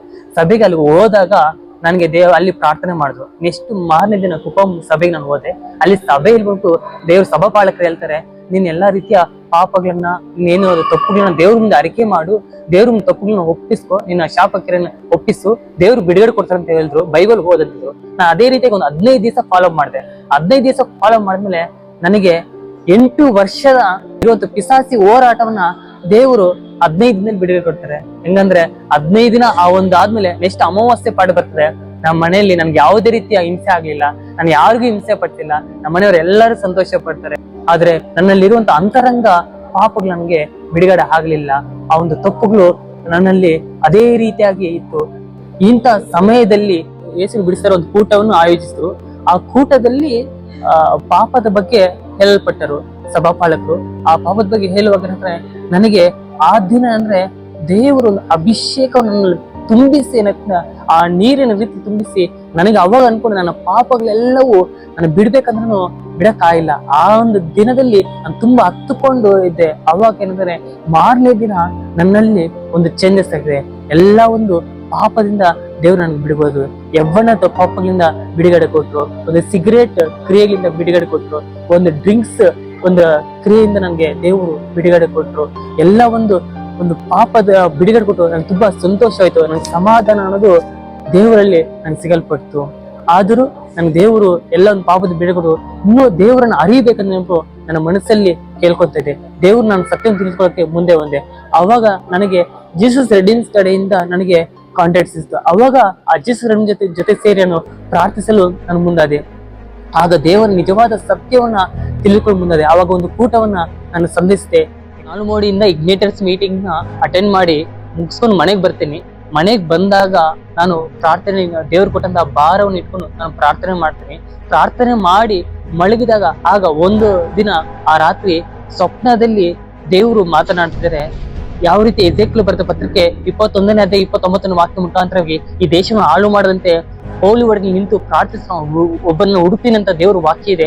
ಆ ವಾಕ್ಯ ನಿಮಿತ್ತವಾಗಿ ಈ ಕರ್ನಾಟಕ ರಾಜ್ಯಕ್ಕಾಗಿ ಪ್ರಾರ್ಥಿಸುವ ನಾನು ಒಬ್ರು ಹುಡುಕ್ತಾ ಇದ್ದೀನಿ ಅಂತ ಹೇಳ್ಬಿಟ್ಟು ದೇವ್ರ ಆ ವಾಕ್ಯ ಮಾತನಾಡಿದಾಗ ಅವಾಗ ನನಗೆ ಮಾರನೇ ದಿನ ನನಗೆ ಭಾರ ಉಂಟಾಗ್ತದೆ. ಕರ್ನಾಟಕ ರಾಜ್ಯಕ್ಕಾಗಿ ಪ್ರಾರ್ಥಿಸ್ಬೇಕಂತ ಹೇಳ್ಬಿಟ್ಟು ಅವಾಗ ನನ್ಗೆ ಗೊತ್ತಾಗುತ್ತೆ ಈ ಕರ್ನಾಟಕ ರಾಜ್ಯಕ್ಕಾಗಿ ದೇವ್ರು ನನ್ನನ್ನ ತಿಳಿದುಕೊಂಡಿದ್ದಾರೆ ಅಂತ ನನಗೆ ಅರ್ಥವಾದಾಗ ನಾನು ಇನ್ನೂ ಹೆಚ್ಚಾಗಿ ಪ್ರಾರ್ಥನೆ ಮಾಡಿದೆ. ಆ ದಿನ ಮಾರ್ನಿಂಗ್ ಸಮಯದಲ್ಲಿ ಹೆಚ್ಚಾಗಿ ಪ್ರಾರ್ಥನೆ ಮಾಡಿದಾಗ ಇನ್ನೊಂದು ಕೂಟವನ್ನು ನಾನು ಸಂಧಿಸ್ತಾ ಇದ್ದೀನಿ ನಾಲ್ಮೂಡಲ್ಲಿ. ಅಲ್ಲಿ ಅಯ್ಯ ಮಾತನಾಡ್ತಾರೆ, ಇನ್ನು ನೀವು ದೇವರಲ್ಲಿ ಹೆಚ್ಚಾಗಿ ಬೆಳಿಬೇಕಂದ್ರೆ ಹೆಚ್ಚಾದ ಕ್ರಿಯೆಗಳನ್ನ ಸೈತಾನ ಕ್ರಿಯೆಯನ್ನು ತಿಳಿದುಕೊಳ್ಬೇಕಂದ್ರೆ ಅನ್ಯ ಭಾಷೆ ಬೇಕಾಗುತ್ತೆ ಅಂತ ಹೇಳ್ಬಿಟ್ಟು ಅಯ್ಯ ಹೇಳ್ದಾಗ ಅವಾಗ ಮೋಸರಸ ಮಾತನ್ನ ಹೇಳ್ದಾಗ ನಂತರ ಅದಕ್ಕಾಗಿ ನಾನು ಪ್ರಾರ್ಥಿಸ್ತೀನಿ. ಪ್ರಾರ್ಥನೆ ಮಾಡಿದಾಗ ಮತ್ತೆ ಮಾರನೇ ದಿನ ನಾನು ಮಾರ್ನಿಂಗ್ ಮನೆಗೆ ಬಂದಾಗ ಮಾರ್ನಿಂಗ್ ಬೆಳಗಿನ ಸಮಯದಲ್ಲಿ ಅಧಿಕಾರ ಸಮಯದಲ್ಲಿ 4 ಗಂಟೆಲಿ ಎದ್ದು ನಾವು ಆನ್ ಕಾಲಲ್ಲಿ ಪ್ರೇಯರ್ ಮಾಡ್ಕೊಂತೀವಿ. ಆನ್ ಕಾಲ್ ಪ್ರೇಯರ್ ಮಾಡುವಾಗ ನನಗೆ ಪ್ರೇಯರ್ ಕೊಡ್ತಾರೆ, ನಾನು ಪ್ರಾರ್ಥನೆ ಮಾಡ್ತಾ ಇರ್ತೀನಿ. ಪ್ರಾರ್ಥನೆ ಮಾಡ್ತಾ ಮಾಡ್ತಾ ನನ್ಗೆ ಗೊತ್ತಿಲ್ಲದೇ ಅನ್ನೋನ್ ಟಂಗು ಅನ್ಯ ಭಾಷೆನೆ ನಾನು ಮಾತಾಡಕ್ ಸ್ಟಾರ್ಟ್ ಮಾಡ್ತೀನಿ. ಅವಾಗ ನಂಗೆ ಹೆಚ್ಚಾಗಿ ಸಂತೋಷವಾಯ್ತು, ಎಲ್ಲಿಲ್ಲದ ನಂಗೆ ಖುಷಿ ಉಂಟಾಯ್ತು. ಆಗ ಆ ಅನ್ಯ ಭಾಷೆ ನಿಮಿತ್ತವಾಗಿ ನಾನು ಹೆಚ್ಚಾಗಿ ಪ್ರಾರ್ಥಿಸಲು ಆ ಭಾರ ದೇವರು ಕೊಟ್ಟು ನಾನು ಮೊದಲು ಹೆಚ್ಚಾಗಿ ಪ್ರಾರ್ಥನೆ ಮಾಡಕ್ಕೆ ಆಗ್ತಿಲ್ಲ, ಆಯಾಸ ಆಗ್ತು. ಈಗ ಅನ್ಯ ಭಾಷೆ ನನ್ನಲ್ಲಿ ಬರ್ದಿರೋದ್ರಿಂದ 1 hour ಅನ್ಯ ಭಾಷೆಯನ್ನು ಮಾತಾಡಕ್ಕೆ ಆಗ್ತಿದೆ. ಈ ರೀತಿಯಾಗಿ ನನಗೆ ದೇವರು ಕೊಟ್ಟಂತ ಈ ಭಾರ ನಿಮಿತ್ತವಾಗಿ ನಾನು ನನ್ನ ಸ್ನೇಹಿತರ ಜೊತೆ ಸೇರ್ಕೊಂಡು ಅವರಿಗೆ ಒಂದು ಸುವಾರ್ಥ ನಿಮಿತ್ತವಾಗಿ ಜೀಸಸ್ ರೆಡಿಂಗ್ ಟ್ರ್ಯಾಕ್ಸ್ ತಕೊಂಡು ಗ್ರಾಮಗಳಿಗೆ ಕೊಡೋದಾಗ್ಲಿ, ನನ್ನ ಸ್ನೇಹಿತರು ಕೊಡೋದಾಗ್ಲಿ ಸೇವೆ ಮಾಡಕ್ಕೆ ನಾನು ಸ್ಟಾರ್ಟ್ ಮಾಡ್ಕೊತೀನಿ. ಇದೇ ರೀತಿ ಒಂದು ಯವ್ವನ ಕೂಟವನ್ನು ಫ್ರೆಂಡ್ಸ್ ಜೊತೆ ಆನ್ ಕಾಲಲ್ಲಿ ಪ್ರಾರ್ಥನೆ ಮಾಡೋಕ್ಕೆ, ಒಬ್ಬೊಬ್ರಿಗೆ ಸೇರಿ ಪ್ರಾರ್ಥನೆ ಮಾಡೋಕ್ಕೆ, ಗ್ರಾಮ ಸಂಸ್ಥಕ್ಕೆ ನಾನು ಪ್ರಾರ್ಥನೆ ಮಾಡ್ತೀನಿ. ಇದರಿಂದ ಸೇವೆ ಮಾಡಿ ಹೆಚ್ಚಾಗಿ ಪಿಶಾಚಿ ಹೋರಾಟದಲ್ಲಿ ದೇವ್ರು ನನಗೆ ಬಿಡುಗಡೆ ಕೊಟ್ಟರು. ಆ ರೀತಿ ಪಿಶಾಚಿ ಹೋರಾಟದಲ್ಲಿ ಇರೋರಿಗೆ ಪ್ರಾರ್ಥನೆ ಮಾಡಿದಾಗ ದೇವ್ರು ಅವ್ರಿಗೆಲ್ಲ ಬಿಡುಗಡೆ ಕೊಟ್ಟರು. ಒಬ್ಬ ಮಗು ಸತ್ತು ಹೋಗೋ ಪರಿಸ್ಥಿತಿ ಇತ್ತು, ಆ ಪರಿಸ್ಥಿತಿಯಲ್ಲಿ ಇದ್ದಾಗ ಹಾಸ್ಪಿಟಲ್ ಆಗಲ್ಲ ಅಂತಿದ್ರು.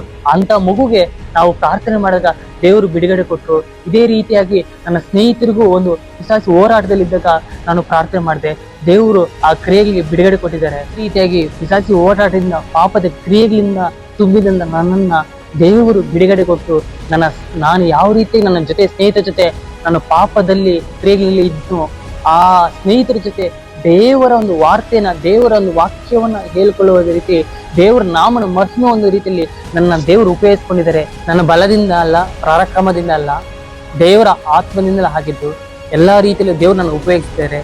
ದೇವರ ನಾಮ ಮಹಿಮೆ ಹೊಂದಲಿ.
ಇಷ್ಟೊತ್ತು ನಾವು ಒಳ್ಳೆ ಟೆಸ್ಟಿಮನಿಯನ್ನು ಕೇಳಿದ್ರಿ. ಆ ಟೆಸ್ಟಿಮನಿ ಒಬ್ಬೊಬ್ಬರಿಗೂ ಆಶೀರ್ವಾದ ಆಗಿತ್ತು.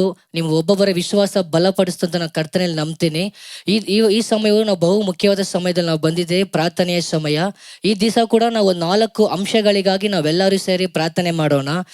ಏನ್ ಅಂಶ ಅಂದ್ರೆ ಮುಖ್ಯವಾಗಿ ಈ ಡ್ರಗ್ಸ್ ಅಡಿಕ್ಟ್ ಅಲ್ಲಿ ಅವರು ಬಿಡುಗಡೆಗಾಗಿ 2022ರಲ್ಲಿ ನಮ್ಮ ರಾಜ್ಯದಲ್ಲಿ 6400 ಪ್ರಕರಣಗಳು ದಾಖಲೆ ಆಗಿದೆ. ಅದರಲ್ಲಿ ಬೆಂಗಳೂರಲ್ಲಿ ಮಾತ್ರ 62%, ಹಂಗಂದ್ರೆ 4027 ಕೇಸ್ಗಳು ದಾಖಲೆವಾಗಿದೆ. ಇದರಲ್ಲಿ ಸಾವನ್ನಪ್ಪಿದ ಜನಗಳು ನೋಡಿದ್ರೆ 2018ರಲ್ಲಿ 91 ಜನ ಸಾವನ್ನಪ್ಪಿದ್ದಾರೆ. 2019ರಲ್ಲಿ 67 ಜನ ಸಾವು ಅಪ್ಪಿದ್ದಾರೆ. ಇವ್ರ ಬಿಡುಗಡೆಗಾಗಿ ನಾವು ಪ್ರಾರ್ಥನೆ ಮಾಡೋಣ. ವಿಶೇಷವಾಗಿ ನಾವೆಲ್ಲರೂ ಇರುವ ಸ್ಥಳದ ನಾವೆಲ್ಲ ಕಣ್ಗಳ ಮುಚ್ಚಿ ಈ ಡ್ರಗ್ಸ್ ಅಡಿಕ್ಟ್ ಅಲ್ಲಿರೋ ಒಬ್ಬೊಬ್ರಿಗೂ ಬಿಡುಗಡೆ ಉಂಟಾಗಬೇಕಂತ ನಾವು ಪ್ರಾರ್ಥನೆ ಮಾಡಬೇಕು. ಯೌವನಸ್ಥರು, ಹಿರಿಯರು, ಕಾಲೇಜ್ ಹುಡುಗರು ಎಲ್ಲರೂ ಇದರಲ್ಲಿ ಅಡಿಕ್ಟ್ ಆಗಿದ್ದಾರೆ. ಇವರೆಲ್ಲರೂ ಬಿಡುಗಡೆ ಹೊಂದಿಕೊಳ್ಳಬೇಕು. ನಾವೆಲ್ಲ ಇರುವ ಸ್ಥಳದಲ್ಲಿ ನಾವೆಲ್ಲ ಕಣ್ಗಳ ಮುಚ್ಚಿ ನಾವು ಪ್ರಾರ್ಥನೆ ಮಾಡೋಣ. ಈ ಡ್ರಗ್ಸ್ ಮಾಫಿಯಾ ಗುಂಪುಗಳ ಮೇಲೆ ದೇವರ ಒಂದು ನ್ಯಾಯ ತೀರ್ಪು ಉಂಟಾಗಬೇಕು. ಮತ್ತೆ ಪೊಲೀಸ್ ಡಿಪಾರ್ಟ್ಮೆಂಟ್ಗಳು ಏನ್ ಮಾಡಬೇಕು, ಇವ್ರ ವಿರೋಧವಾಗಿ ಕೇಸ್ಗಳಾಗ್ಲಿ ಆಗ್ಲಿ ಮತ್ತೆ ಕಠಿಣವಾದ ಕ್ರಮಗಳಾಗ್ಲಿ ಇವ್ರು ಕೈಗೊಳ್ಳಬೇಕು. ನಾವು ಅದಕ್ಕಾಗಿ ನಾವೆಲ್ಲ ಪ್ರಾರ್ಥನೆ ಮಾಡಿ, ಎಲ್ಲ ಕಣ್ಗಳ ಮುಚ್ಚಿ, ಇರುವ ಸ್ಥಳದಲ್ಲಿ ಎಲ್ಲ ಕಣ್ಗಳ ಮುಚ್ಚಿ ನಾವು ಪ್ರಾರ್ಥನೆ ಮಾಡೋಣ. ಎಲ್ಲರೂ ಇರುವ ಒಂದು 10 ನಿಮಿಷ ನಾವು ಪ್ರಾರ್ಥನೆ ಮಾಡೋಣ. Thank you Lord. ಯೇಸುವೇ, ಸಮಯಗಾಗಿ ಸ್ತೋತ್ರ ಅಪ್ಪ. ಏಸಪ್ಪ, ಈ ಡ್ರಗ್ಸ್ ಅಡಿಕ್ಟ್ ಅಲ್ಲಿರೋ ಒಬ್ಬೊಬ್ಬರಿಗಾಗಿ ನಾವು ಪ್ರಾರ್ಥಿಸ್ತಾ ಇದ್ರಿ ಕರ್ತನೆ. ಏಸಪ್ಪ, ಯೌವನಸ್ಥರು, ಹಿರಿಯರು, ಏಸಪ್ಪ, ಹೆಣ್ಮಕ್ಳು ಕೂಡ ಏಸಪ್ಪ, ಒಬ್ಬೊಬ್ರು ಏಸಪ್ಪ ಈ ಡ್ರಗ್ಸ್ ಅಡಿಕ್ಟ್ ಅಲ್ಲಿ ಏಸಪ್ಪ ಸಿಕ್ಕಾಕೊಂಡಿದ್ದಾರೆ ಕರ್ತನೆ. ಈ ಡ್ರಗ್ಸ್ ಹಠದಲ್ಲಿ ಏಸಪ್ಪ ಬಿಡಕ್ಕೆ ಆಗ್ತಿಲ್ಲ ಕರ್ತನೆ. ಅವ್ರು ಏಸಪ್ಪ ತುಂಬಾ ಪ್ರಾಬ್ಲಮ್ ಫೇಸ್ ಮಾಡ್ತಾ ಇದ್ದಾರೆ ಏಸಪ್ಪ. ಅವ್ರ ಬಿಡುಗಡೆಗಾಗಿ ನಾವು ಪ್ರಾರ್ಥಿಸ್ತಾ ಇದ್ದೀರಿ ಕರ್ತನೆ. ಏಸಪ್ಪ, ನಾವೆಲ್ಲರೂ ಏಕ ಮನಸ್ಸಾಗಿ ಪ್ರಾರ್ಥಿಸ್ತಾ ಇದ್ದೀರಿ ಏಸಪ್ಪ. ಎಲ್ಲರೂ ಯೇಸುವಿನ ನಾಮದಲ್ಲಿ ಬಿಡುಗಡೆ ಹೊಂದಿಕೊಳ್ಳಬೇಕು ಕರ್ತನೆ. ಏಸಪ್ಪ, ನಿಮ್ಮ ರಕ್ತವನ್ನು ಪ್ರೋಚಿಸ್ತಾ ಇದ್ದೀರಿ ಕರ್ತನೆ.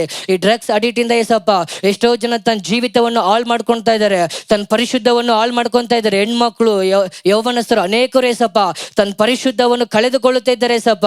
ಈ ರೀತಿಯಾದ ಕಾರ್ಯಗಳು ನಮ್ಮ ದೇಶದಲ್ಲಿ, ನಮ್ಮ ರಾಜ್ಯದಲ್ಲಿ ನಡೆಯಬಾರದು ಕರ್ತನೆ. ಅವ್ರ ಬಿಡುಗಡೆಗಾಗಿ ನಾವು ಪ್ರಾರ್ಥಿಸ್ತಾ ಇದ್ದೀರಿ ಕರ್ತನೆ. ಇವತ್ತು ಯೇಸುವಿನ ನಾಮದಲ್ಲಿ ಡ್ರಗ್ಸ್ ಅಡಿಕ್ಟ್ ಆಗಿರೋ ಒಬ್ಬೊಬ್ಬರಿಗೂ ಬಿಡುಗಡೆ ಉಂಟಾಗಲಿ ಕರ್ತನೆ. ಯೇಸುವಿನ ನಾಮದಲ್ಲಿ ಬಿಡುಗಡೆ ಉಂಟಾಗಲಿ ಕರ್ತನೆ. ನಾವೆಲ್ಲರೂ ಏಕ ಮನಸ್ಸಾಗಿ ನಾವು ಪ್ರಾರ್ಥನೆ ಮಾಡ್ತಾ ಇದ್ದೀರಿ ಏಸಪ್ಪ. ಎಲ್ಲ ಪ್ರಾರ್ಥನೆ ಮಾಡಿ, ಬಾಯಿಗಳೇ ತೆಗೆದು, ಸಹೋದರನೇ ಬಾಯಿಗಳೇ ತೆರೆದು ಪ್ರಾರ್ಥನೆ ಮಾಡಿ. ಎಲ್ಲರೂ ಯೇಸುವಿನ ನಾಮವನ್ನು ಹೇಳಿ ಪ್ರಾರ್ಥನೆ ಮಾಡಿ. ಏಸಪ್ಪ, ಅವ್ರ ಬಿಡುಗಡೆ ಉಂಟಾಗಲಿ, ಸಹೋದರಿಗಳಿಗೆ ಬಿಡುಗಡೆ ಉಂಟಾಗಲಿ, ಸಹೋದರಗಳಿಗೆ ಬಿಡುಗಡೆ ಉಂಟಾಗಲಿ. ಇವತ್ತು ಅವ್ರನ್ನ ಮುಟ್ಟು ಏಸಪ್ಪ, ಇವತ್ತು ಅವ್ರನ್ನ ಸಂಧಿಸು ಏಸಪ್ಪ. ಅವ್ರ ದೇವರ ರಕ್ಷಣೆ ಮಾರ್ಗದಲ್ಲಿ ಬರಲಿ ಅಂತ ಹೇಳಿ ನಮ್ಮನ್ನು ರಕ್ಷಿಸಿದ್ರಲ್ಲ ಏಸಪ್ಪ. ನಮ್ಮನ್ನು ಪಾಪದಿಂದ ಬಿಡುಗಡೆ ಮಾಡಿ ಯೇಸುವೆ ಪರಲೋಕಕ್ಕೆ ಬಾಧ್ಯಸ್ಥರಾಗಿ ಮಾಡಿದ್ರಲ್ಲ ಏಸಪ್ಪ. ಇವತ್ತು ದೇವರೇ ಈ ಚಟ್ಟದಲ್ಲಿರೋ ಒಬ್ಬೊಬ್ಬರ ಸಹೋದರ ಮುಟ್ಟು ಅಂತ ಹೇಳಿ ಪ್ರಾರ್ಥನೆ ಮಾಡಿ ನಾವೆಲ್ಲರೂ ಸೇರಿ ಈ ಸಹೋದರಿ ಒಟ್ಟಿಗೆ ಸೇರಿ ಅವ್ರ ಬಿಡುಗಡೆಗಾಗಿ, ರಕ್ಷಣೆಗಾಗಿ ನಾವು ಪ್ರಾರ್ಥನೆ ಮಾಡೋಣ. ಏಸಪ್ಪ, ಸ್ತೋತ್ರ ಕರ್ತನೆ, ಸ್ತೋತ್ರ ರಾಜ. ಏಸಪ್ಪ, ಡ್ರಗ್ಗೆ ಅಡಿಕ್ಟ್ ಆಗಿರುವ ಏಸಪ್ಪ ನಮ್ಮ ಸಹೋದರರಿಗೋಸ್ಕರ ನಾವು ಪ್ರಾರ್ಥನೆ ಮಾಡ್ತೀವಿ ಕರ್ತನೆ. ಏಸಪ್ಪ, ಸ್ತೋತ್ರ ಕರ್ತನೆ, ಆ ಡ್ರಗ್ ಅಡಿಕ್ಷನ್ ಅಲ್ಲಿ ಇರುವ ಒಬ್ಬೊಬ್ರು ನೀನ್ ಬಿಡುಗಡೆ ಮಾಡು ಏಸಪ್ಪ. ಏಸುವೆ, ಸ್ತೋತ್ರ ಕರ್ತನೆ, ಅದರಿಂದ ಆಚೆ ಬರಕಾಗ್ದಿರ ಕಷ್ಟಪಡ್ತಿರುವ ಮಕ್ಕಳನ್ನು ಬಿಡುಗಡೆ ಮಾಡು ಕರ್ತನೆ. ಏಸಪ್ಪ, ಸ್ತೋತ್ರಪ್ಪ, ಅವ್ರನ್ನ ಡ್ರಗ್ ಕನ್ಸ್ಯೂಮ್ ಮಾಡಕ್ಕೆ ಪ್ರೇರೇಪಿಸುತ್ತಿರುವ ದುಷ್ಟ ಆತ್ಮನನ್ನ ಯೇಸು ಕ್ರಿಸ್ತುವಿನ ನಾಮದಲ್ಲಿ ಬಂಧಿಸ್ತೇವೆ, ಯೇಸುವಿನ ನಾಮದಲ್ಲಿ. ಏಸಪ್ಪ, ಸ್ತೋತ್ರ ಕರ್ತನೆ. ಏಸಪ್ಪ, ಈ ಡ್ರಗ್ ಅಪ್ಪ ಕನ್ಸ್ಯೂಮ್ ಮಾಡುವುದಕ್ಕೆ ಏಸಪ್ಪ ಈ ಮಾಫಿಯಾ ಗುಂಪುಗಳನ್ನ ಏಸಪ್ಪ ಯೇಸುವಿನ ನಾಮದಲ್ಲಿ ಅಪ್ಪ ಅವ್ರ ಮೇಲೆ ಒಂದು ನ್ಯಾಯ ತೀರ್ಪನ್ನು ಉಂಟು ಮಾಡು ಕರ್ತನೆ. ಎಲ್ಲ ಬಯಲಿಗೆ ಬರ್ಬೇಕು ಕರ್ತನೆ. ಏಸಪ್ಪ, ಸ್ತೋತ್ರಪ್ಪ, ಪೊಲೀಸ್ ಅಧಿಕಾರಿಗಳು ಇದಕ್ಕೆ ಸಹಾಯವಾಗಿರ್ಬಾರ್ದು ಕರ್ತನೆ. ಏಸಪ್ಪ, ಸ್ತೋತ್ರ ಕರ್ತನೆ, ಇದಕ್ಕೆ ವಿರೋಧವಾಗಿ ತಕ್ಕ ಆಕ್ಷನ್ ಅನ್ನು ತಗೊಳ್ಳಕ್ಕೆ ನೀನ್ ಸಹಾಯ ಮಾಡು ಕರ್ತನೆ. ಏಸಪ್ಪ, ಅವ್ರೊಳಗಡೆ ಏಸಪ್ಪ ನೀನು ಏಸಪ್ಪ ಅವ್ರೊಳಗಡೆ ಒಂದು ಜ್ಞಾನವನ್ನು ನೀನು ಏಸಪ್ಪ ಪ್ರಕಟಿಸು ಕರ್ತನೆ. ಏಸಪ್ಪ, ಸ್ತೋತ್ರ ಕರ್ತನೆ. ಏಸುವೆ ರಾಜ, ಏಸಪ್ಪ, ಕುಟುಂಬಕ್ಕೆ ಏಸಪ್ಪ ವೇದನೆ ಕೊಡುವಂತ ಕಾರ್ಯವನ್ನ, ದೇಶಕ್ಕೆ ವೇದನೆ ಕೊಡುವಂತ ಈ ಕಾರ್ಯವನ್ನ ನೀನ್ ನೀಗಿಸು ಕರ್ತನೆ. ಏಸುವೆ, ಸ್ತೋತ್ರ ಕರ್ತನೆ. ನಮ್ಮ ಪ್ರಾರ್ಥನೆಯನ್ನ ಕೇಳಿದಕ್ಕಾಗಿ ಸ್ತೋತ್ರ, ಜಯವನ್ನು ಕೊಟ್ಟಿದ್ದಕ್ಕಾಗಿ ಸ್ತೋತ್ರ. ಯೇಸುವಿನ ನಾಮದಲ್ಲಿ ಬೇಡಿಕೊಳ್ಳುತ್ತೇನೆ ತಂದೆ, ಆಮೆನ್. ಸ್ತೋತ್ರ ಎಲ್ಲ ಸ್ತೋತ್ರ ಮಾಡಿ. ಏಸಪ್ಪ, ನಾವು ಪ್ರಾರ್ಥನೆ ಕೇಳಿದಕ್ಕಾಗಿ ಸ್ತೋತ್ರ. ಯೇಸುವೇ, ನಿಮಗೆ ಸ್ತೋತ್ರ.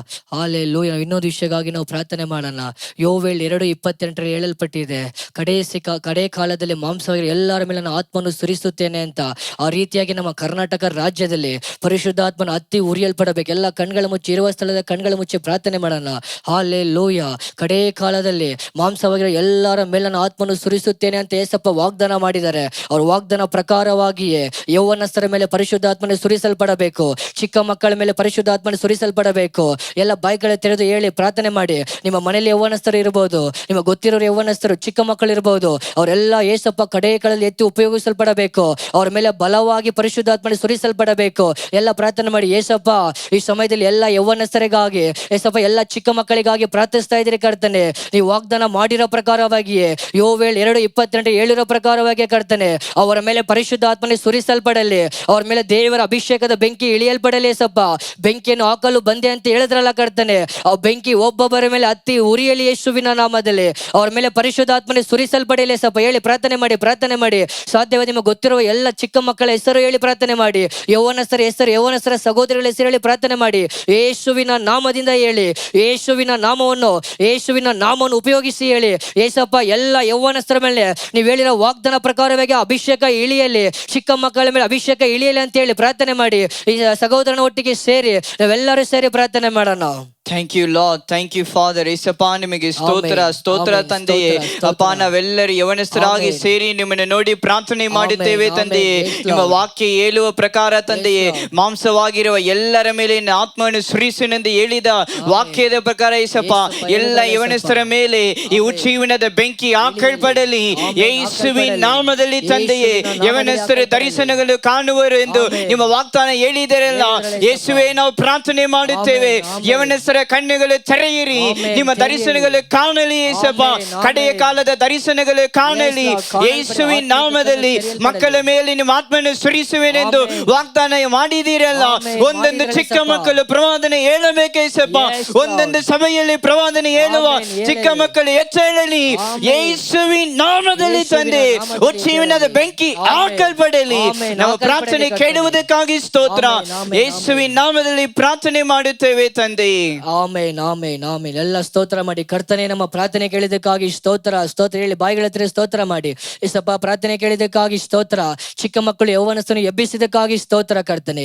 ಯೇಸುವಿನ ನಾಮದಲ್ಲಿ ನಿಮಗೆ ಸ್ತೋತ್ರ. ಆಮೆನ್. ಹಾಲೆಲೂಯ. ನಾವಾಗ ಇನ್ನೊಂದು ಕಾರ್ಯಕ್ಕಾಗಿ ನಾವು ಪ್ರಾರ್ಥನೆ ಮಾಡೋಣ.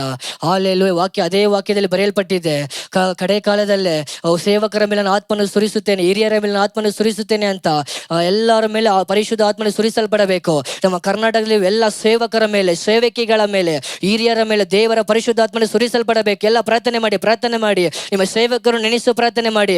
ಎಲ್ಲ ಸೇವಕರು ಪ್ರಾರ್ಥಿಸುವವರಾಗಿ, ಎಲ್ಲ ಸೇವಕರು ಸುವಾರ್ತೆ ಸಾರುವವರಾಗಿ ಆ ಅಭಿಷೇಕ ಇಳಿಯಲ್ಪಡಬೇಕು. ಯೋವೇಲ್ 2:28 ಹೇಳಿರೋ ಪ್ರಕಾರವಾಗಿ ಆ ಕಡೆ ಕಾಲದ ಆತ್ಮ ಸುರಿಸಲ್ಪಡಬೇಕು. ಅದಕ್ಕಾಗಿ ಎಲ್ಲರೂ ಪ್ರಾರ್ಥನೆ ಮಾಡಿ ಬಾಯಿಗಳ ತೆರೆದು. ಏಸಪ್ಪ, ಸೇವಕರಿಗಳಿಗಾಗಿ, ಸೇವಕಿಗಳಿಗಾಗಿ ನಾವು ಪ್ರಾರ್ಥಿಸ್ತಾ ಇದ್ದಾರೆ ಕರ್ತನೆ. ಅವರ ಮೇಲೆ ನಿಮ್ಮ ಕಡೆ ಕಾಲದ ಅಭಿಷೇಕ ಇಳಿಯಲಿ, ಯೇಸುವಿನ ನಾಮದಲ್ಲಿ ಇಳಿಯಲಿ ಕರ್ತನೆ. ಯೇಸುವಿನ ನಾಮದಲ್ಲಿ ನಿಮ್ಮ ಅಭಿಷೇಕ ತುಂಬಿಸು ಅಂತ ಹೇಳಿ ಬಾಯಿ ತೆರೆದು ಹೇಳಿ ಪ್ರಾರ್ಥನೆ ಮಾಡಿ. ಸೇವಕರ ಹೆಸರು ಹೇಳಿ ಪ್ರಾರ್ಥನೆ ಮಾಡಿ. ಈ ಸಹೋದರಿ ಒಟ್ಟಿಗೆ ಸೇರಿ ನಾವು ಪ್ರಾರ್ಥನೆ ಮಾಡೋಣ. ಪ್ರಾರ್ಥನೆಯನ್ನು ಕೇಳುವ ಯೇಸುವಿನ ನಾಮದಲ್ಲಿ ನಾವೆಲ್ಲರೂ ಒಂದೇ ಮನಸ್ಸಿಂದ ಏಸಪ್ಪ ಪ್ರಾರ್ಥನೆ ಮಾಡ್ತಾ ಇದೀವಿ ಆಮೆನ್, ತಂದೆಯೇ. ಆಮೆನ್. Yesappa, Yes, Lord. ಯವನಸ್ಥರಾಗಿ ನಾವೆಲ್ಲರೂ ಒಂದೇ ಮನಸ್ಸಿಂದ ಆಮೆನ್. ಪ್ರಾರ್ಥನೆ ಮಾಡ್ತಾ ಇದೀವಿ ಏಸಪ್ಪ. ಆಮೆನ್. ಈ ಸ್ತೋತ್ರ ಕಡೆಯ ಏಸಪ್ಪ. ಕಾಲದಲ್ಲಿ ನೀವು ಹೇಳಿರುವ ಆ ವಾಗ್ದಾನ ಏಸಪ್ಪ ಎಲ್ಲ ಹಿರಿಯರ ಮೇಲೂ, ಎಲ್ಲ ಅಪ್ಪ ನಿಮ್ಮ ಸೇವಕರ ಮೇಲೂ, ನಿಮ್ಮ ಆಮೆನ್. ದಾಸಿಯರ ಮೇಲೂ ಆಮೆನ್. ನನ್ನ ಆತ್ಮವನ್ನು ಸುರಿಸುತ್ತೇನೆ Yes, ಅಂತ Lord. ಹೇಳಿದಿರಲ್ಲ ವಾಗ್ದಾನ ಏಸಪ್ಪ. ಮಾಡಿದಿರಲ್ಲ ಆ ಏಸಪ್ಪ. ವಾಗ್ದಾನ ನೆರವೇರಿಸಲ್ಪಡಲಿ ಆಮೆನ್. ಏಸಪ್ಪ. ನೆರವೇರಲ್ಪಡಲಿ ನಿಮ್ಮ ಯೇಸುವಿನ ಆತ್ಮವನ್ನು ನಾಮದಲ್ಲಿ. ಸುರಿಸಿ ಏಸಪ್ಪ, ಎಲ್ಲ ಸುರಿಸು ಹಿರಿಯರ ಕರ್ತನೆ. ಮೇಲೂ ಏಸಪ್ಪ ಆಮೆನ್. ನಿಮ್ಮ ಆತ್ಮವನ್ನು ಸುರಿಸಿ ರಾಜ. ಸುರಿಸು ಕರ್ತನೆ. ಏಸಪ್ಪ, ಎಲ್ಲ ಸೇವಕರ ಮೇಲೂ, ಆಮೆನ್. 5 ವಿಧವಾದ ಸೇವೆಗಳನ್ನು ಮಾಡುವ ಎಲ್ಲಾ ಆಮೆನ್. ಸೇವಕರ ಮೇಲೂ ಯೇಸುವೇ ನಿಮ್ಮ ಆಳ್ವಿಕೆ ಬರಲಿ. ಆಮೆನ್, ಈ ಆಮೆನ್, ಕಡೆಯ ಆಮೆನ್. ಕಾಲದಲ್ಲಿ ಏಸಪ್ಪ ನಿಮ್ಮ ಪ್ರಾರ್ಥನೆಯ ಅಭಿಷೇಕವು ಸುರಿಸಲ್ಪಡಲಿ ಆಮೆನ್. ಯೇಸುವಿನ ಸುರಿಸಲ್ಪಡಲಿ ನಾಮದಲ್ಲಿ. ಕರ್ತನೆ. ಏಸಪ್ಪ, ಯೇಸುವಿನ ಎಲ್ಲ ನಾಮದಲ್ಲಿ ಸೇವಕರ ಮೇಲೆ ಅಪ್ಪ ನಿಮ್ಮ ಸುವಾರ್ತೆಯನ್ನು ಸಾರುವ ಆಮೆನ್. ಧೈರ್ಯ ಉಂಟಾಗಲಿ, ಆ ಆಮೆನ್. ಅಭಿಷೇಕ ಉಂಟಾಗಲಿ ಯೇಸುವಿನ ಆಮೆನ್. ನಾಮ, ಸ್ತೋತ್ರ ಯೇಸುವಿನ ನಾಮದಲ್ಲಿ. ಏಸಪ್ಪ, ನೀವು ಸುರಿಸಬೇಕಾಗಿ ನಾವು ಆಮೆನ್. ಒಂದೇ ಮನಸ್ಸಿಂದ ನಾವು ಸುರಿಸು ಪ್ರಾರ್ಥಿಸ್ತಾ ಅಪ್ಪ. ಇದ್ದೀವಿ ತಂದೆಯೇ. ಆಮೆನ್. ಏಸಪ್ಪ, ಎಲ್ಲರ ಮೇಲೆ ದೇವರೇ, ಎಲ್ಲ ಸೇವಕರ ಮೇಲೆ ಆಮೆನ್. ನಿಮ್ಮ ಯುದ್ಧ ಅಭಿಷೇಕ ಇಳಿದು ಆಮೆನ್. ಬರಲಿ ಅಪ್ಪ. ಸ್ತೋತ್ರ. ಪ್ರವಾದಿಸುವ ಅಭಿಷೇಕ ಇಳಿದು ಬರಲಿ ಆಮೆನ್. ಯೇಸುವಿನ ಆಮೆನ್. ನಾಮದಲ್ಲಿ. ಆಮೆನ್. ಅಪ್ಪ, ಎಲ್ಲ ಸೇವಕರನ್ನು ಅಪ್ಪ ಪೇತ್ರನ ಹಾಗೆ, ಎಲೈಜನ ಹಾಗೆ, ಮೋಸೆನಾಗೆ ಆಮೆನ್. ಎದ್ದಿ ಏಸಪ್ಪ ನೀವು ಉಪಯೋಗ ಮಾಡಿಸಬೇಕಾಗಿ ಆಮೆನ್. ಸ್ತೋತ್ರ. ಯೇಸುವಿನ ನಾಮದಲ್ಲಿ ನಾವು ಪ್ರಾರ್ಥಿಸ್ತಾ ಇದ್ದೇವೆ ತಂದೆಯೇ. ನೀವು ಏಸಪ್ಪ ಈ ಕಡೆಯ ಕಾಲದಲ್ಲಿ ನಿಮಗೋಸ್ಕರ ಏಸಪ್ಪ ಅಪ್ಪ ವೈರಾಗ್ಯದಿಂದ ಎದ್ದಿ ಏಸಪ್ಪ ಅಂಡವರೆ ಅವ್ರನ್ನ ಉಪಯೋಗ ಮಾಡಿಸಬೇಕಾಗಿ ಯೇಸುವಿನ ನಾಮದಲ್ಲಿ ನಾವು ಪ್ರಾರ್ಥಿಸ್ತಾ ಇದ್ದೇವೆ. ನಮ್ಮ ಪ್ರಾರ್ಥನೆಯನ್ನು ಕೇಳಿದಕ್ಕಾಗಿ ಸ್ತೋತ್ರ ಯೇಸುವಿನ ನಾಮದಲ್ಲಿ ತಂದೆ. ಆಮೆನ್. ಸ್ತೋತ್ರ, ಸ್ತೋತ್ರ ಕರ್ತನೆ. ಯೇಸಪ್ಪ, ಪ್ರಾರ್ಥನೆ ಕೇಳಿದಕ್ಕಾಗಿ ಸ್ತೋತ್ರ. ಎಲ್ಲ ಸ್ತೋತ್ರ ಮಾಡಿ. ಕರ್ತನೆ, ಪ್ರಾರ್ಥನೆ ಕೇಳಿದಕ್ಕಾಗಿ ಸ್ತೋತ್ರ, ಸ್ತೋತ್ರ, ಸ್ತೋತ್ರ. ಹಾಲೆಲೂಯ. ಕಡೆಯದಾಗಿ ನಾವು ಇನ್ನೊಂದು ವಿಷಯಕ್ಕಾಗಿ ನಾವು ಪ್ರಾರ್ಥನೆ ಮಾಡೋಣ. ಮೋಹನ್ ಅಂಕಲ್ಗೆ ಯೇಸಪ್ಪ ಕೊಟ್ಟಿರೋ ದರ್ಶನ 2030 ಒಳಗೆ ಭಾರತದಲ್ಲಿ 50 ಕೋಟಿ ಜನಗಳಿಗೆ ಸುವಾರ್ತೆ ಸಾರಲ್ಪಡಬೇಕು. ಅದರಲ್ಲಿ 5 ಕೋಟಿ ಜನನ ಆತ್ಮ ಆದಾಯ ಪಡಿಸಬೇಕು. ಅದರಲ್ಲಿ ಯೌವನಸ್ಥರು 10 ಕೋಟಿ ಜನರಿಗೆ ಸುವಾರ್ತೆ ಸಾರಲ್ಪಡಬೇಕು.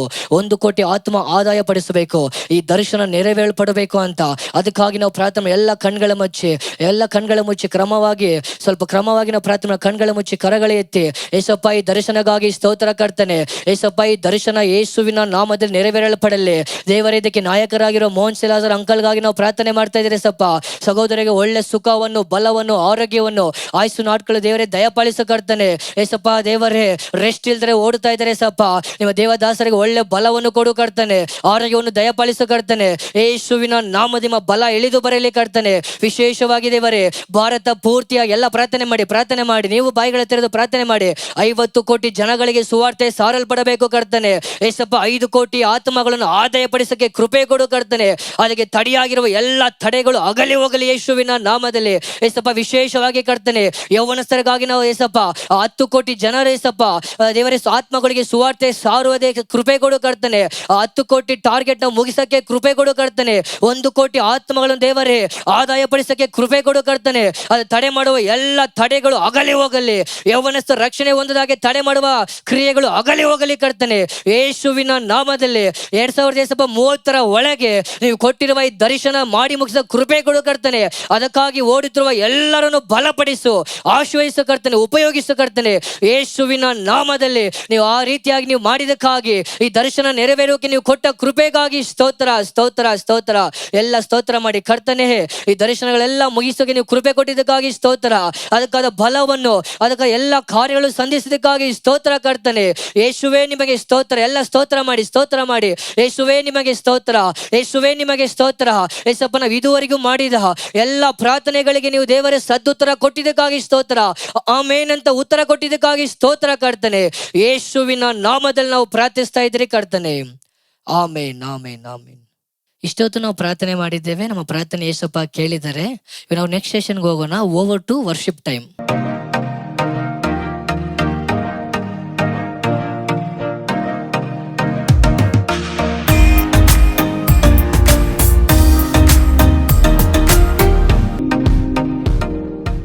ಪ್ರಿಯ ವೀಕ್ಷಕರೇ, ಇಷ್ಟೊತ್ತು ಸಮಯ ನಾವು ದೇಶಕ್ಕಾಗಿಯೂ ಹಲವು ಕಾರ್ಯಗಳಿಗಾಗಿಯೂ ನಾವು ಪ್ರಾರ್ಥಿಸಿದ್ದೇವೆ.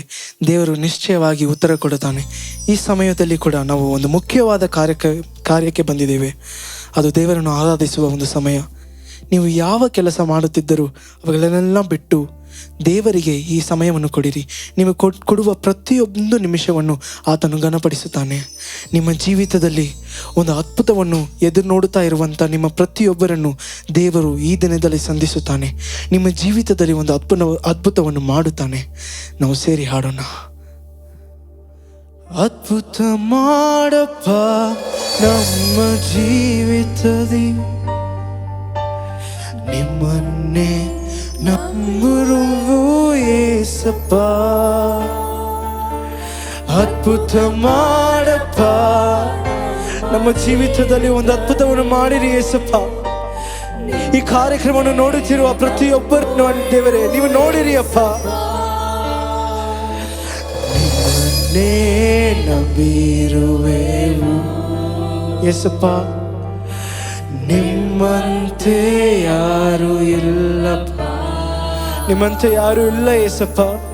ನಿಮ್ಮನ್ನೇ ನಂಬಿರುವೆವು, ನಿಮ್ಮಂತೆ ಯಾರು ಇಲ್ಲಪ್ಪ. ಸೇರಿ ಹಾಡೋಣ. ನಮ್ಮ ಜೀವಿತದಲ್ಲಿ ಅದ್ಭುತವನ್ನು ಮಾಡುವಂತ ರಾಜನು ನಮ್ಮ ಜೊತೆಯಲ್ಲಿದ್ದಾನೆ. Thank you Jesus. ಅಪ್ಪ, ಅದ್ಭುತಕ್ಕಾಗಿ ಎದುರು ನೋಡುತ್ತಿರುವಂತ ಪ್ರತಿಯೊಬ್ಬರನ್ನು ನೀವು ನೋಡಿರಿ ದೇವರೇ. ಒಂದು ಅದ್ಭುತವನ್ನು ನೀವು ಮಾಡಿರಿ ಯೇಸಪ್ಪ. ನಿಮ್ಮನ್ನೇ ನಂಬಿರುವೆವು, ನಿಮ್ಮಂತೆ ಯಾರು ಇಲ್ಲಪ್ಪ. ಹೇಳೋಣ, ನಿಮ್ಮನ್ನೇ ನಂಬಿರುವೆವು, ನಿಮ್ಮನ್ನೇ ನಂಬಿರುವೆವು, ನಿಮ್ಮಂತೆ ಯಾರು ಇಲ್ಲ, ನಿಮ್ಮಂತೆ ಯಾರು ಇಲ್ಲಪ್ಪ. ಅದ್ಭುತ ಮಾಡಪ್ಪ, ಅದ್ಭುತ ಮಾಡಪ್ಪ ನಮ್ಮ ಜೀವಿತದಿ, ನಿಮ್ಮನ್ನೇ ನಂಬುವೆವು ಯೇಸಪ್ಪ. ಅದ್ಭುತವನ್ನು ಮಾಡಿರಿ ಯೇಸಪ್ಪ. ಅದ್ಭುತ ಮಾಡಪ್ಪ ನಮ್ಮ ಜೀವಿತದಿ, ನಿಮ್ಮನ್ನೇ ನಂಬುವೆವು ಯೇಸಪ್ಪ. ನಿಮ್ಮನ್ನೇ ನಂಬಿರುವೆವು, ನಿಮ್ಮಂತೆ ಯಾರು ಇಲ್ಲ ಯೇಸಪ್ಪ. Yes Jesus. ನಿಮ್ಮನ್ನೇ ನಂಬಿರುವೆವು, ನಿಮ್ಮಂತೆ ಯಾರು ಇಲ್ಲಪ್ಪ. ಅಪ್ಪ, ಈ ಕಾರ್ಯಕ್ರಮವನ್ನು ನೋಡುತ್ತಿರುವವರು ಒಂದು ವೇಳೆ ನೀವೇ ಏನಾದರೂ ಒಂದು ಅದ್ಭುತವನ್ನು ಮಾಡಬೇಕು ಎಂಬುದಾಗಿ ಒಂದು ಚಿಂತೆಯಿಂದ, ಒಂದು ದುಃಖದಿಂದ ಈ ಕಾರ್ಯಕ್ರಮವನ್ನು ನೋಡುತ್ತಿರಬಹುದು ಏಸಪ್ಪ. ಒಂದು ಅದ್ಭುತವನ್ನು ಅವರ ಜೀವಿತದಲ್ಲಿ ಮಾಡಿರಿ ಏಸಪ್ಪ. ನೀವು ಯೆಹೋವ ರಾಫ ಅಲ್ವಾ? ನೀವು ನಮಗೆ ಸೌಖ್ಯತೆಯನ್ನು ಕೊಡುವಂಥ ದೇವರ ಅಲ್ವಾ? ನಮಗೆ ಸೌಖ್ಯತೆಯನ್ನು ನೀಡಿರಿ ಏಸಪ್ಪ. Yes, Jesus. ನೀವು ಹೇಳಿರುವಂತಹ ವಾಕ್ಯವನ್ನು ನಾವು ಹಿಡಿದುಕೊಂಡು ದೇವರೇ, ನಿಮ್ಮ ಪಾದವನ್ನು ಹಿಡಿದುಕೊಂಡು ನಾವು ಕೇಳುತ್ತೇವೆ ಅಪ್ಪ. ಹಲ್ಲೆಲೂಯಾ. ನೀವೇ ಏನಾದರೂ ಮಾಡಬೇಕು ಎಂದು ಎದುರು ನೋಡುತ್ತಾ ಕಾಯುತ್ತಾ ಇರುವೆವು. ನೀವೇ ಏನಾದರೂ ಅದ್ಭುತವನ್ನು ಮಾಡಿರಿ ಏಸಪ್ಪ, ಕಾಯುತ್ತಾ ಇರುವೆವು. ನೀ ಹೇಳಿದ ವಾಕ್ಯವನ್ನು ಹಿಡಿದುಕೊಂಡು, ನೀ ಹೇಳಿದ ವಾಕ್ಯವನ್ನು ಹಿಡಿದುಕೊಂಡು ನಿನ್ನ ಮುಖವನ್ನೇ ದೃಷ್ಟಿಸುತ್ತಾ ಇರು. ನಿನ್ನ ಮುಖವನ್ನು ಮಾತ್ರ, ನಿನ್ನ ಮುಖವನ್ನೇ ದೃಷ್ಟಿಸುತ್ತಾ ಇರುವೆವು. ಅದ್ಭುತ ಅದ್ಭುತ ಮಾಡಪ್ಪ ನಮ್ಮ ಜೀವಿತದಿ, ನಿಮ್ಮನ್ನೇ ನಂಬುವೆವು ಯೇಸಪ್ಪ. ಒಂದು ಅದ್ಭುತವನ್ನು ಮಾಡಿರಿ ದೇವರೇ, ಅದ್ಭುತ ಮಾಡಪ್ಪ ನಮ್ಮ ಜೀವಿತದಿ, ನಿಮ್ಮನ್ನೇ ನಂಬುವೆವು ಯೇಸಪ್ಪ.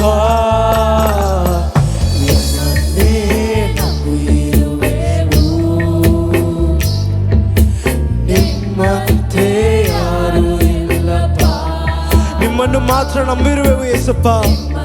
ಒಂದು ಅದ್ಭುತವನ್ನು ಮಾಡಿರಿ ದೇವರೇ. Yes lord. ನಿಮ್ಮಂತೆ ಯಾರು ಇಲ್ಲಪ್ಪ. ಜೀವಿತದಲ್ಲಿ ಎಷ್ಟು ನಿಂದೆಗಳು ದೇವರೇ, ಎಷ್ಟು ಅವಮಾನಗಳು ಅಪ್ಪ, ಎಷ್ಟು ಭಾರಗಳು ದೇವರೇ, ಅವುಗಳೆಲ್ಲ ನಿನ್ನ ಪಾದದಲ್ಲಿ ನಾವು ಕೊಡುತ್ತೇವೆ ದೇವರೇ. ನಿನ್ನ ರೆಕ್ಕೆ ನೆರಳಲ್ಲಿ ಬದುಕಲು ನಮಗೆ ಕೃಪೆಯನ್ನು ತೋರಿಸಿರಿ ಅಪ್ಪ. Thank you Lord Jesus. ನಿಂದೆಯೂ ಅವಮಾನವ ಸಹಿಸಿಕೊಂಡು ನಿನ್ನ ರೆಕ್ಕೆ ನೆರಳಲ್ಲಿ ಬಂದು ನಿಲ್ಲುವೆವು. ನಿಂದೆಯೂ ಅವಮಾನವ ಸಹಿಸಿಕೊಂಡು ಬದುಕಿ ನಿಲ್ಲುವೆವು.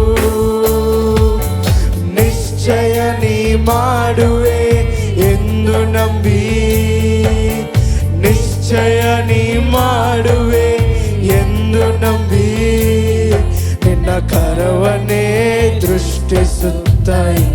ನಿಶ್ಚಯವಾದ ಒಂದು ಅದ್ಭುತವನ್ನು ನೀವು ಮಾಡುತ್ತೀರಿ ಎಂಬುದಾಗಿ ನಿಮ್ಮ ಕರವನ್ನೇ ನಾವು ನೋಡುತ್ತಿರುವೆ ಯೇಸಪ್ಪ. ಅದ್ಭುತವನ್ನು ಮಾಡಿರಿ, ಅದ್ಭುತ ಮಾಡಪ್ಪ ನಮ್ಮ ಜೀವಿತದಿ, ನಿಮ್ಮನ್ನೇ ನಂಬುವೆವು ಯೇಸಪ್ಪ. ಅದ್ಭುತ ಮಾಡಪ್ಪ ನಮ್ಮ ಜೀವಿತದಿ, ನಿಮ್ಮನ್ನೇ ನಂಬುವೆವು ಯೇಸಪ್ಪ. ನಿಮ್ಮನ್ನೇ ನಂಬಿರುವೆವು. ನಿಮ್ಮಂತೆ ಯಾರು ಇಲ್ಲಪ್ಪ. ನೀವು ಬಿಟ್ಟರೆ ನಮಗೆ ಬೇರೆ ಯಾರು ಇದ್ದಾರೆ ಯೇಸಪ್ಪ. ನಿಮ್ಮನ್ನೇ ನಂಬಿ ನಮಗೆ ಸೌಖ್ಯತೆಯನ್ನು ನೀಡಲು, ನಮಗೆ ಆರೋಗ್ಯವನ್ನು ನೀಡಲು, ನಮಗೆ ಬಲವನ್ನು ಕೊಡಲು ನಿಮ್ಮನ್ನು ಬಿಟ್ಟರೆ ಯಾರು ಇದ್ದಾರೆ? ನಿಮ್ಮನ್ನೇ ನಂಬಿರುವೆ. ನಿಮ್ಮಂತೆ ಯಾರು ಇದ್ದಾರೆ ಈ ಲೋಕದಲ್ಲಿ? ಈ ಮಾಯವಾದ ಲೋಕದಲ್ಲಿ ನಿಜವಾದ ಪ್ರೀತಿಯನ್ನು ತೋರಿಸಿರುವ ನಮ್ಮ ದೇವರೇ, ನಮ್ಮ ತಂದೆಯೇ ಅಪ್ಪ, ನಿಮ್ಮೊಬ್ಬರಿಗೆ ಆರಾಧನೆ. ಒಂದು ಅದ್ಭುತವನ್ನು ಮಾಡಿರಿ, ಅದ್ಭುತ ಮಾಡಪ್ಪ ನಮ್ಮ ಜೀವಿತದಲ್ಲಿ, ನಿಮ್ಮನ್ನೇ ನಂಬುವೆವು ಅಪ್ಪ. ಈ ಕಾರ್ಯಕ್ರಮವನ್ನು ನೋಡುತ್ತಿರುವಾಗಲೇ ಒಂದು ಅದ್ಭುತವನ್ನು ಮಾಡಿರಿ ದೇವರೇ. ನಿಮ್ಮ ಕರವನ್ನು ನೀಡಿಸಿ ಒಂದು ಅದ್ಭುತವನ್ನು ಮಾಡಿರಿ ದೇವರೇ ಅಪ್ಪ. ಅದ್ಭುತ ಮಾಡಿರಿ ಅಪ್ಪ, ಅದ್ಭುತ ಮಾಡಪ್ಪ. ನಿಮ್ಮನ್ನೇ ನಂಬುವೆವು ಯೇಸಪ್ಪ, ನಿಮ್ಮನ್ನೇ ನಂಬಿರುವೆವು. ನಿಮ್ಮಂತೆ ಯಾರೂ ಇಲ್ಲ ದೇವರೇ, ನಿಮ್ಮಂತೆ ಯಾರೂ ಇಲ್ಲಪ್ಪ. ನಿಮ್ಮನ್ನೇ ನಂಬಿರುವೆ. ಎಲ್ಲರೂ ಸೇರಿ ಹೇಳೋಣ, ನಿಮ್ಮಂತೆ ಯಾರೂ ಇಲ್ಲ, ನಿಮ್ಮಂತೆ ಇಲ್ಲಪ್ಪ. ಒಂದು ಪ್ರಾರ್ಥನೆಯಾಗಿ ಕೇಳೋಣ. ಅದ್ಭುತ ಮಾಡಪ್ಪ ನನ್ನ ಜೀವಿತ. ಅಪ್ಪ, ಕಾರ್ಯಕ್ರಮವನ್ನು ನೋಡುತ್ತಿರುವಾಗಲೇ ಸುಖವನ್ನು ನೀಡಿರಿ, ಕಾರ್ಯಕ್ರಮವನ್ನು ನೋಡುತ್ತಿರುವಾಗಲೇ ಬಿಡುಗಡೆಯನ್ನು ಕೊಡಿರಿ ಯೇಸಪ್ಪ. ಅದ್ಭುತ ಮಾಡಪ್ಪ ನಮ್ಮ ಜೀವಿತದಿ, ನಿಮ್ಮನ್ನೇ ನಂಬುವೆವು, ನಿಮ್ಮನ್ನೇ ನಂಬಿರುವೆವು.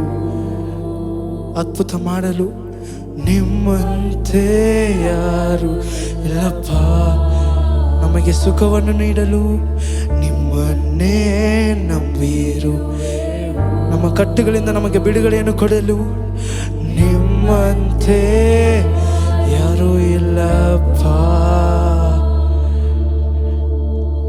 ಆರಾಧನೆಯನ್ನು ಅಂಗೀಕರಿಸಿದ್ದಕ್ಕಾಗಿ ಸ್ತೋತ್ರ ದೇವರೇ. ಘನತೆ ಮಹಿಮೆಯನ್ನು ನಿಮ್ಮೊಬ್ಬರಿಗೆ ಸಲ್ಲಿಸುತ್ತೇವೆ. ಯೇಸು ಕ್ರಿಸ್ತನ ನಾಮದಲ್ಲಿ ಪ್ರಾರ್ಥಿಸುತ್ತೇವೆ ತಂದೆಯೇ, ಆಮೆನ್. ದೇವರು ನಿಮ್ಮನ್ನು ಆಶೀರ್ವದಿಸಲಿ. Over to message time.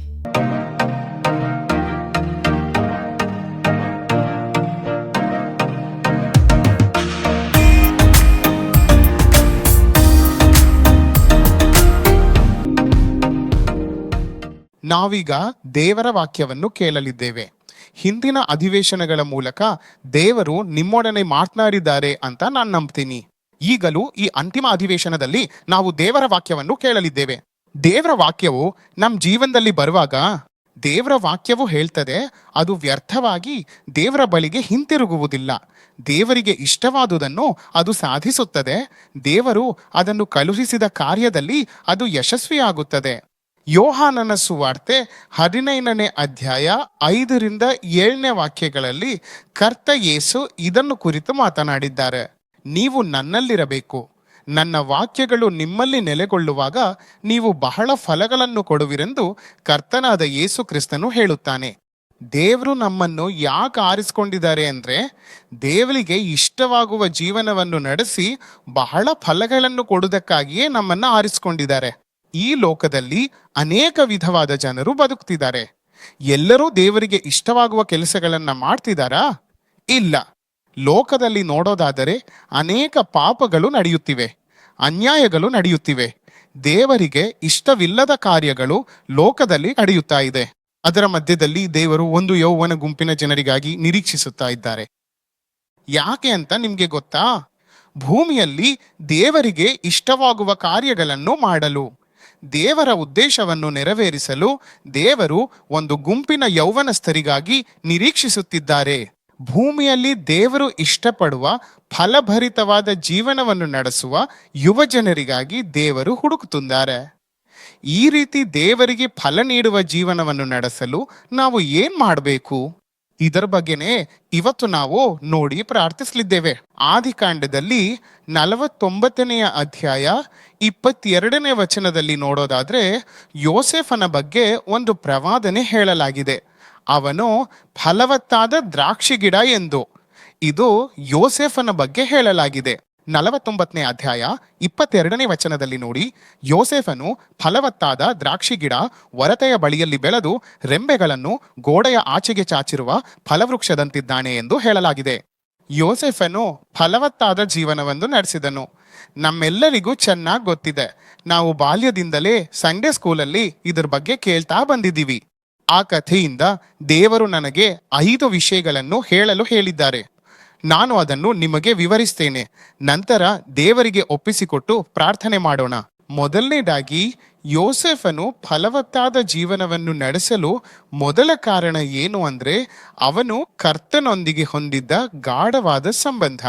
ಆದಿಕಾಂಡ 39ನೇ ಅಧ್ಯಾಯದಲ್ಲಿ ಒಂದು ವಿಷಯ ಹೇಳಲಾಗಿದೆ.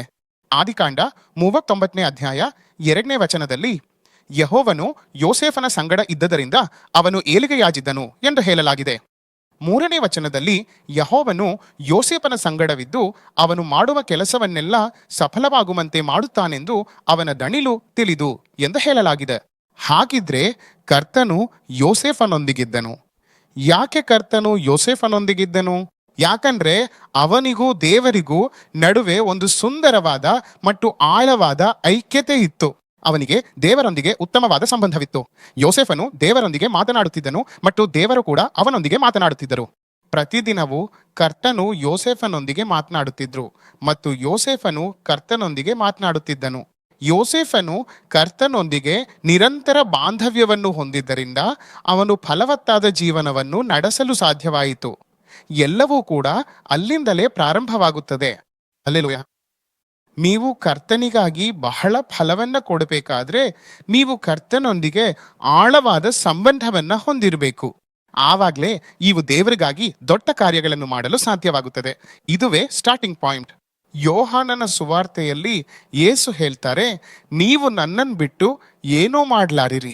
ಯಾಕಂದ್ರೆ ನಿಮಗೆ ಪ್ರತಿಭೆ, ದರ್ಶನ, ಕೃಪೆ ಎಲ್ಲವೂ ಇರ್ಬೋದು. ಆದ್ರೆ ಯೇಸು ಹೇಳ್ತಾರೆ, ನೀವು ನನ್ನನ್ನು ಬಿಟ್ಟು ಏನನ್ನು ಮಾಡಲಾಗದು ಎಂಬುದಾಗಿ. ನಿಮ್ಮಲ್ಲಿ ಎಷ್ಟು ಜನ ಇದನ್ನು ನಂಬುತ್ತೀರಾ? ನಾವು ಕರ್ತನಿಲ್ಲದೆ ಏನನ್ನೂ ಮಾಡಲಾಗದು. ಅದು ಸಣ್ಣ ವಿಷಯವಾಗಿರ್ಲಿ ಅಥವಾ ದೊಡ್ಡ ವಿಷಯವಾಗಿರ್ಲಿ, ಯೇಸು ಇಲ್ಲದೆ ನಾವು ಏನನ್ನೂ ಮಾಡಲಾಗದು. ಇಂದು ಕರ್ತನು ನಿಮಗೆ ಹೇಳಲು ಬಯಸುವ ಮೊದಲನೆಯ ವಿಷಯವೇನೆಂದರೆ, ನನ್ನೊಂದಿಗೆ ಆಳವಾದ ಸಹವಾಸವನ್ನು ಬೆಳೆಸಿಕೊಳ್ಳಿ. ನನಗೂ ನಿಮಗೂ ಇರೋ ಸಿಗ್ನಲ್ ಸ್ಟ್ರೆಂತು ಇನ್ನಷ್ಟು ಬಲವಾಗಬೇಕು. ರೌಟರ್ ಇಲ್ಲಿದ್ರೆ ವೈಫೈ ಸಿಗ್ನಲ್ ಒಂದು ನಿರ್ದಿಷ್ಟ ದೂರದವರೆಗೆ ಮಾತ್ರ ತಲುಪ್ತದೆ. ನೀವು ರೌಟರ್ಗೆ ಹತ್ರ ಹೋಗ್ತಾ ಹೋದಂತೆ ಸಿಗ್ನಲ್ ಸ್ಟ್ರೆಂತ್ ಹೆಚ್ಚಾಗ್ತಾ ಬರುತ್ತೆ. ನೀವು ಒಂದು ವೇಳೆ ರೌಟರ್ ಹತ್ರ ನಿಂತ್ರೆ ನಿಮ್ಗೆ ಫುಲ್ ಸಿಗ್ನಲ್ ಸ್ಟ್ರೆಂತ್ ಸಿಗ್ತದೆ. ನೆಟ್ವರ್ಕ್ ವೇಗ ಕೂಡ ಜಾಸ್ತಿ ಇರುತ್ತೆ. ಯಾವುದೇ ವೆಬ್ಸೈಟ್ ಲಿಂಕ್ ಅನ್ನು ಸುಲಭವಾಗಿ ತೆರೆಯಬಹುದು. ಯಾಕಂದ್ರೆ ಸಿಗ್ನಲ್ ಸ್ಟ್ರೆಂತ್ ತುಂಬಾ ಬಲವಾಗಿರುತ್ತೆ. ಹಾಗಿದ್ರೆ ಯಾಕೆ ನಮ್ಮ ಪ್ರಾರ್ಥನೆಗಳಿಗೆ ಬೇಗ ಉತ್ತರ ಸಿಗುವುದಿಲ್ಲ? ಯಾಕೆ ಅನೇಕ ಸೋಲುಗಳು? ಯಾಕೆ ನಿರಾಶೆಗೊಳ್ತೀವಿ? ಯಾಕೆ ನಾವು ನಿರೀಕ್ಷಿಸುವ ವಿಷಯಗಳು ನಡೆಯುತ್ತಿಲ್ಲ? ಉತ್ತರವೇನೆಂದರೆ, ನಮ್ಮ ಮತ್ತು ದೇವರ ನಡುವೆ ಒಂದು ಅಂತರ ಅಥವಾ ಗ್ಯಾಪ್ ಇದೆ. ಇಂದು ಕರ್ತನು ಆ ಗ್ಯಾಪ್ ಅನ್ನು ಕಡಿಮೆ ಮಾಡಿ ನಿಮ್ಮನ್ನು ತನ್ನ ಹತ್ತಿರಕ್ಕೆ ಆಕರ್ಷಿಸಲು ಬಯಸುತ್ತಾನೆ. Hallelujah, hallelujah. ನಾನ್ ಕರ್ತನಿಂದ ತುಂಬಾ ದೂರ ಹೋಗಿದ್ದೇನೆ. ನಾನ್ ಪ್ರಾರ್ಥನೆ ಮಾಡಿ ತುಂಬಾ ದಿನಗಳಾಯ್ತು. ನಾನ್ ಬೈಬಲ್ ಓದಿ ಕೂಡ ತುಂಬಾ ದಿನಗಳಾಯ್ತು. ನಾನ್ ಬೈಬಲ್ ಓದ್ತಿದ್ದೀನಿ, ಆದ್ರೆ ಅದು ಕೇವಲ ಒಂದು ಕರ್ತವ್ಯವಾಗಿದೆ. ದೇವರ ವಾಕ್ಯವು ನನ್ನ ಬಳಿ ಇನ್ನೂ ಮಾತನಾಡ್ತಿಲ್ಲ. ನನಗೆ ಕಡ್ಡಾಯವಾಗಿ ಹೇಳಿರೋದ್ರಿಂದ ನಾನು 2 ಅಥವಾ 10 ಅಧ್ಯಾಯಗಳನ್ನು ಓದ್ತಿದ್ದೇನೆ. ಈ ವಾಕ್ಯದಿಂದ ನನ್ನ ಆತ್ಮವನ್ನು ಪೋಷಿಸಲು ನನಗೆ ಸಾಧ್ಯವಾಗುತ್ತಿಲ್ಲ ಎಂಬುವ ಇಂಥ ಪರಿಸ್ಥಿತಿಯಲ್ಲಿ ನೀವಿದ್ದರೆ, ಅದು ನಿಮ್ಮ ಮತ್ತು ಕರ್ತನ ನಡುವೆ ದೊಡ್ಡ ಅಂತರವಿದೆ ಎಂಬುದನ್ನು ಸೂಚಿಸುತ್ತದೆ.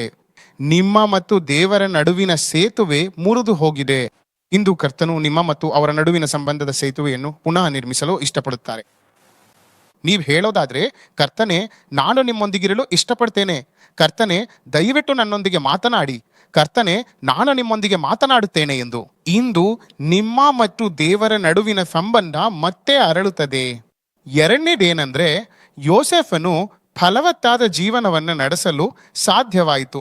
ಯಾಕಂದ್ರೆ ಕರ್ತನು ನಿರೀಕ್ಷಿಸಿದ ಪರಿಶುದ್ಧತೆ ಅವನೊಳಗಿತ್ತು. ನಾವು ಯಾವಾಗ್ಲೂ ಕೇಳೋ ಒಂದು ಸಂದೇಶನೇ. ಆದ್ರೆ ಕರ್ತನು ಇದರಿಂದ ನಿಮ್ಮೊನ್ನೆ ಮಾತನಾಡಲು ಇಷ್ಟಪಡ್ತಾನೆ. ಆದಿಕಾಂಡ 39ನೇ ಅಧ್ಯಾಯದ 9ನೇ ವಚನದ ಕೊನೆಯ ಭಾಗವನ್ನು ನೋಡಿ. ಹೀಗಿರುವಲ್ಲಿ ನಾನು ಇಂಥ ಮಹಾ ದುಷ್ಕೃತ್ಯವನ್ನು ನಡೆಸಿ ದೇವರಿಗೆ ವಿರುದ್ಧವಾಗಿ ಹೇಗೆ ಪಾಪ ಮಾಡಲಿ? ಯೋಸೇಫನ್ ದಿನಗಳಲ್ಲಿ ಅವನ ಬಳಿ ಬೈಬಲ್ ಇರಲಿಲ್ಲ. ಅದ್ಮಾತ್ರ ಅಲ್ಲದೆ ಚರ್ಚ್ ಕೂಡ ಇರಲಿಲ್ಲ. ಯೋಸೇಫನು ಆ ಒಂದು ಕಾರ್ಯವು ಪಾಪವೆಂದು ಹೇಗೆ ತಿಳಿದನು? ಇದು ನಮಗಿರುವ ದೊಡ್ಡ ಪ್ರಶ್ನೆ. ಯೋಸೇಫನ್ ಕಾಲದಲ್ಲಿ ಅವನಿಗೆ ಚರ್ಚ್ ಅಥವಾ ಪಾಸ್ಟರ್ ಇರಲಿಲ್ಲ. ಅವನ ಬಳಿ ಬೈಬಲ್ ಕೂಡ ಇರಲಿಲ್ಲ. ಪ್ರಲೋಭನೆಯ ಸಮಯದಲ್ಲಿ ಯೋಸೇಫನು ಅದು ದೇವರಿಗೆ ವಿರುದ್ಧವಾದ ಪಾಪವೆಂದು ಗುರುತಿಸಿದನು. ಏಕೆಂದರೆ ಅವನು ಕರ್ತನೊಂದಿಗೆ ಹೊಂದಿದ್ದ ಸಂಬಂಧ ಅಂಥದ್ದು. ಹಲ್ಲೆಲೂಯಾ. ಕರ್ತನು ಅವನಿಗೆ ಹೇಳಿರಬಹುದು, ಮಗನೇ, ನೀನು ಪಾಪ ಮಾಡುವ ಪ್ರಲೋಭನೆಯನ್ನ ಎದುರಿಸಬೇಕಾಗ್ತದೆ, ನಾನು ಅದರಿಂದ ಸಂತೋಷ ಪಡುವುದಿಲ್ಲ, ನೀನು ಆ ಪ್ರಲೋಭನೆಯನ್ನು ಎದುರಿಸುವಾಗ ಆ ಸ್ಥಳದಿಂದ ಓಡಿ ಹೋಗು ಅಂತ ಹೇಳಿ ಕರ್ತನು ಅವನಿಗೆ ಇಂತಹ ಸಲಹೆಯನ್ನು ನೀಡಿರಬಹುದು. ಕರ್ತನು ಅವನೊಂದಿಗೆ ಈ ರೀತಿಯಾಗಿ ಮಾತನಾಡಿರಬಹುದು. ಹಾಗಾಗಿ ನಾವು ಕರ್ತನಿಗೆ ಹತ್ತಿರವಾಗುತ್ತಾ ಹೋದಂತೆ ಕರ್ತನು ನಮಗೆ ಯಾವುದು ಅವರಿಗೆ ಇಷ್ಟವೋ ಯಾವುದು ಅಲ್ಲವೋ ಎಂಬುದನ್ನು ತಿಳಿಯುತ್ತಾರೆ. ಹಲ್ಲೆಲೂಯಾ. ನಾವು ದೇವರೊಂದಿಗೆ ಹೊಂದಿರುವ ಸಂಬಂಧವೇ ನಮಗೆ ಯಾವುದು ಪಾಪ ಯಾವುದು ಪಾಪವಲ್ಲ ಎಂಬುದನ್ನು ತಿಳಿಯಲು ಬೆಳಕು ನೀಡುತ್ತದೆ. ಯೋಸೇಫನಿಗೂ ಇದೇ ರೀತಿ ಬೆಳಕು ದೊರಕಿತು. ಅವನು ದೊಡ್ಡ ಪ್ರಲೋಭನೆಯನ್ನು ಎದುರಿಸಿದ್ರೂ ಆ ಪ್ರಲೋಭನೆಯನ್ನು ಜಯಿಸಿ ಆ ಸ್ಥಳದಿಂದ ಓಡಿ ಹೋದನು. ಇಂದು ಅನೇಕ ಯುವಕರು ದಾರಿ ತಪ್ಪುತ್ತಾ ಇದ್ದಾರೆ. ಅವರಿಗೆ ಯಾವುದು ಸರಿ ಯಾವುದು ತಪ್ಪು ಎಂಬುದು ಗೊತ್ತಾಗುತ್ತಿಲ್ಲ. ಒಬ್ಬ ಸಹೋದರಿ IT ಕಂಪನಿಯಲ್ಲಿ ಕೆಲಸ ಮಾಡ್ತಾರೆ. ಅವರು ತಮ್ಮ ಜೊತೆ ಕೆಲಸ ಮಾಡುವ ಒಬ್ಬ ಮಹಿಳೆಯ ಬಗ್ಗೆ ನನ್ನ ಹತ್ರ ಹಂಚ್ಕೊಂಡ್ರು. ಅವರು ಒಬ್ಬ ಕ್ರೈಸ್ತ ಮಹಿಳೆ. LGBT ಬಗ್ಗೆ ಅನೇಕ ಕಾರ್ಯಗಳು ನೋಡಿ ನೋಡಿ ಅದರಲ್ಲಿ ಏನ್ ತಪ್ಪಿದೆ, LGBT ಬಗ್ಗೆ ಏನೂ ತಪ್ಪಿಲ್ಲ ಅಂತ ಅವರು ಹೇಳಿದ್ರು. LGBTQ ತಪ್ಪಲ್ಲ, ಅದು ಪಾಪವಲ್ಲ, ಅದು ಅವರ ಆಯ್ಕೆ. ಅವರು ತಮ್ಮ ಇಷ್ಟವನ್ನು ಆಯ್ಕೆ ಮಾಡ್ಕೊಂಡಿದ್ದಾರೆ. ಅದಕ್ಕೆ ನೀವು ಯಾಕೆ ಅವರನ್ನ ದ್ವೇಷಿಸ್ತೀರಿ? ನೀವು ಯಾಕೆ ಅವರನ್ನು ಆರೋಪಿಸ್ತೀರಿ? ನೀವು ಯಾಕೆ ಅವರನ್ನು ತೀರ್ಪು ಮಾಡ್ತೀರಿ? ಈ ಮಾತುಗಳು ಲೋಕದ ವ್ಯಕ್ತಿಯ ಬಾಯಿಂದ ಬಂದಿಲ್ಲ, ಆದ್ರೆ ಕ್ರೈಸ್ತ ಮಹಿಳೆಯ ಬಾಯಿಂದ ಹೊರಬಂದಿವೆ.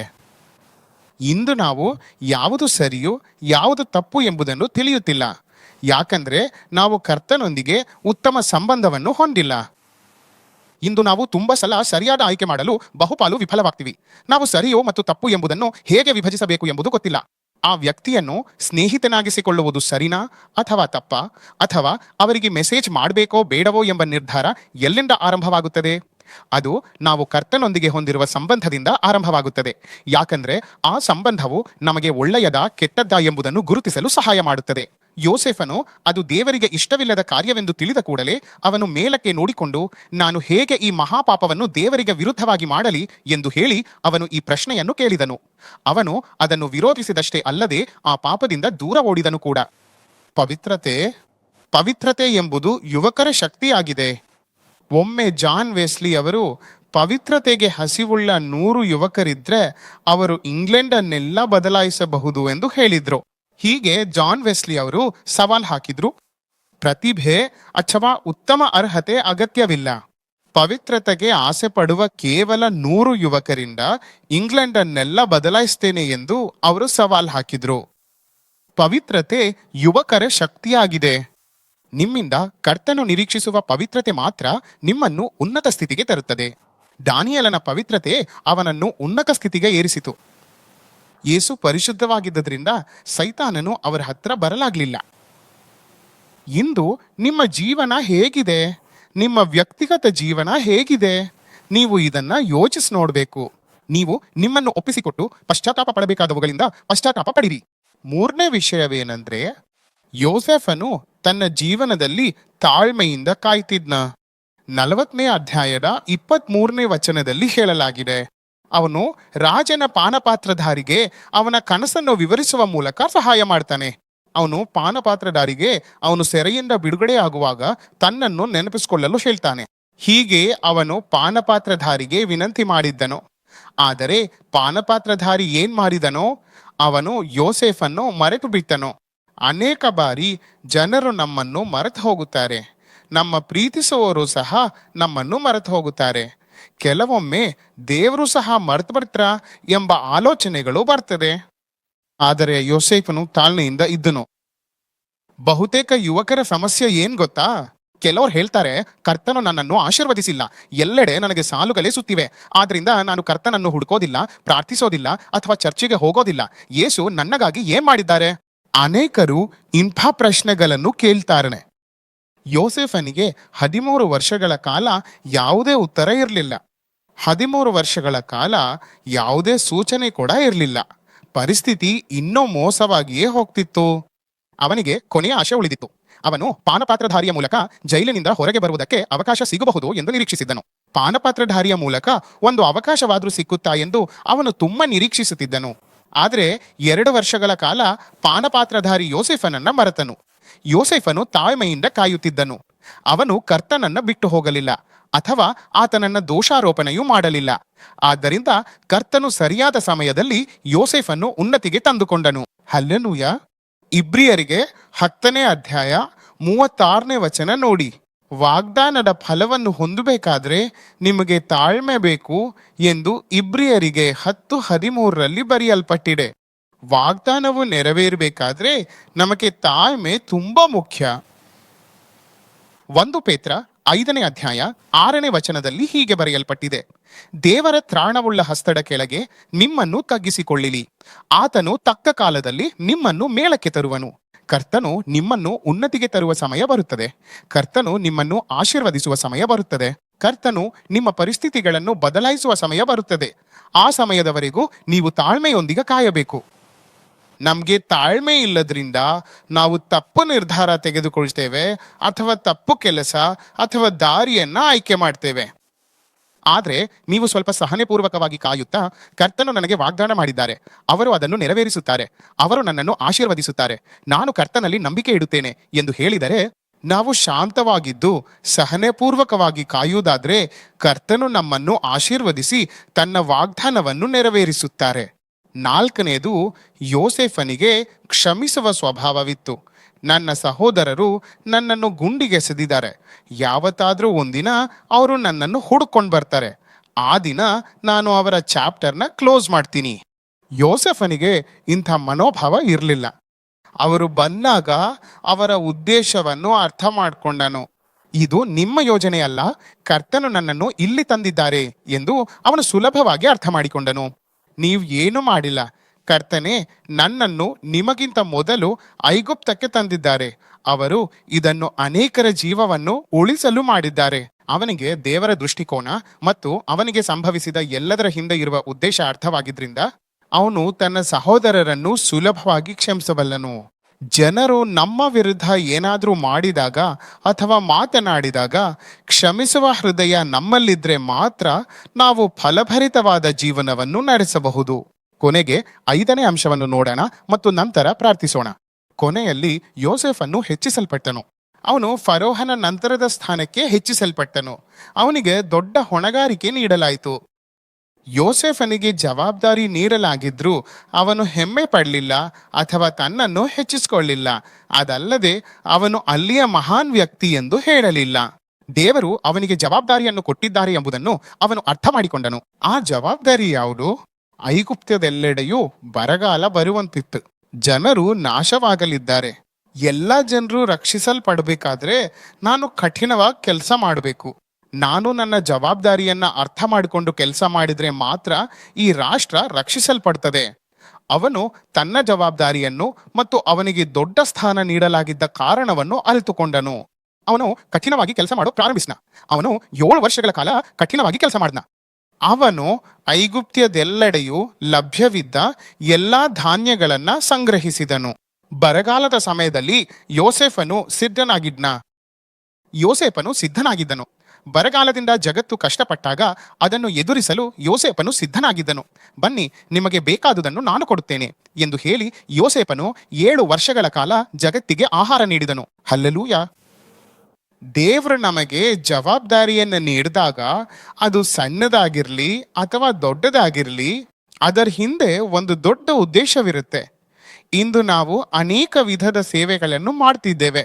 ದೇವರು ನಿಮಗೆ ಮಕ್ಕಳ ಸೇವೆಯನ್ನು ನೀಡಿರಬಹುದು, ದೇವರು ನಿಮ್ಗೆ ಪ್ರಾರ್ಥನಾ ಸೇವೆಯನ್ನು ನೀಡಿರಬಹುದು, ದೇವರು ನಿಮ್ಗೆ ಸುವಾರ್ಥ ಸೇವೆಯನ್ನು ನೀಡಿರಬಹುದು, ದೇವರು ನಿಮ್ಗೆ ಹಳ್ಳಿ ಸೇವೆಯನ್ನು ನೀಡಿರಬಹುದು, ದೇವರು ನಿಮಗೆ ಆರಾಧನಾ ಸೇವೆಯನ್ನು ನೀಡಿರಬಹುದು. ನೀವು ವಿಭಿನ್ನ ರೀತಿಯ ಸೇವೆಗಳನ್ನು ಮಾಡ್ತಿರಬಹುದು. ಆದ್ರೆ ಸೇವೆ ಹಿಂದೆ ನಾನು ಆರಾಧನಾ ನಾಯಕ ಎಂದು ಹೇಳ್ಕೊಳ್ಳುವುದಕ್ಕಿಂತ ಅದು ನನ್ನ ಜವಾಬ್ದಾರಿ ಎಂದು ಹೇಳುವುದು ಉತ್ತಮ. ನಿಮ್ ಜವಾಬ್ದಾರಿಯಲ್ಲಿ ನರಕದತ್ತ ಹೋಗ್ತಿರುವ ಸಾವಿರಾರು ಆತ್ಮಗಳಿದ್ದಾರೆ ಎಂಬುದನ್ನು ಅರ್ಥ ಮಾಡಿಕೊಳ್ಳಿ. Hallelujah, hallelujah. ನರಕದತ್ತ ಹೋಗ್ತಿರುವ ಅನೇಕ ಆತ್ಮಗಳನ್ನು ರಕ್ಷಿಸಲು ಕರ್ತನು ನಿಮ್ಗೆ ಒಂದು ಸೇವೆಯನ್ನ ನೀಡಿದ್ದಾನೆ. ಮತ್ತೆಲ್ಲವೂ 2ನೇ ಸ್ಥಾನದಲ್ಲಿವೆ.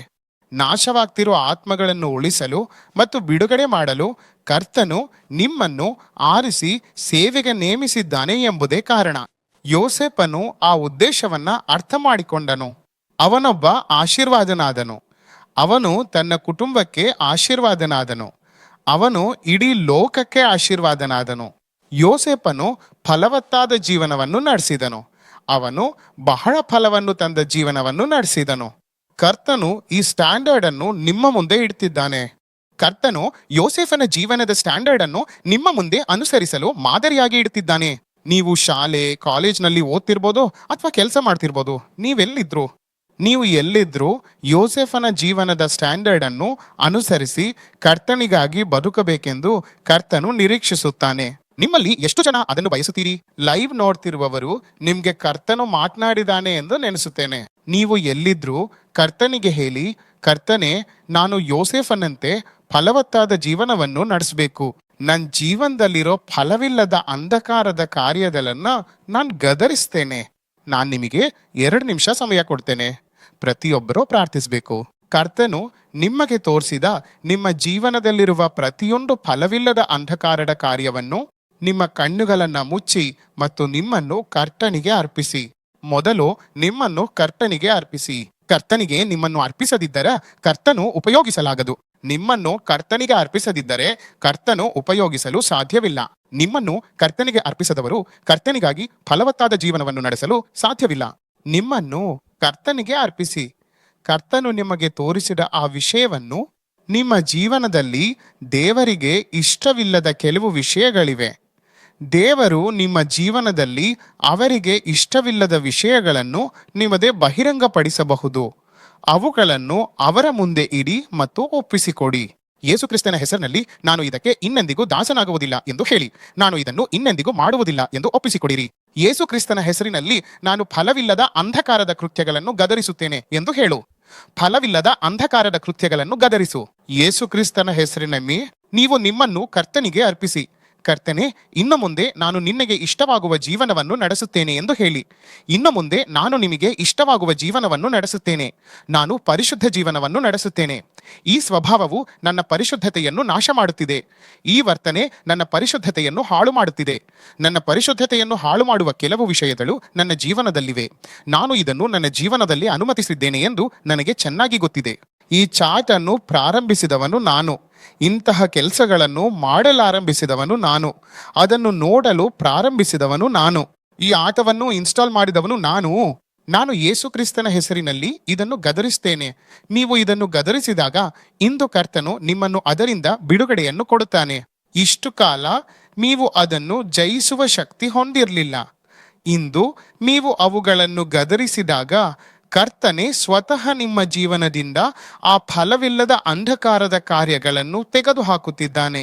ನೀವು ಮತ್ತೆ ಅದಕ್ಕೆ ದಾಸರಾಗಬಾರದು ಅಥವಾ ಆಕರ್ಷಿತರಾಗಬಾರದು ಎಂದು ಕರ್ತನು ಅವುಗಳನ್ನು ತೆಗೆದುಹಾಕಿದ್ದಾನೆ. ಕರ್ತನು ಈಗಲೇ ನಿಮ್ಮ ಜೀವನದಿಂದ ಅವಶ್ಯವಿಲ್ಲದ ಅಥವಾ ಅಶುದ್ಧವಾದ ಕಾರ್ಯಗಳನ್ನು ತೆಗೆದುಹಾಕುತ್ತಿದ್ದಾನೆ.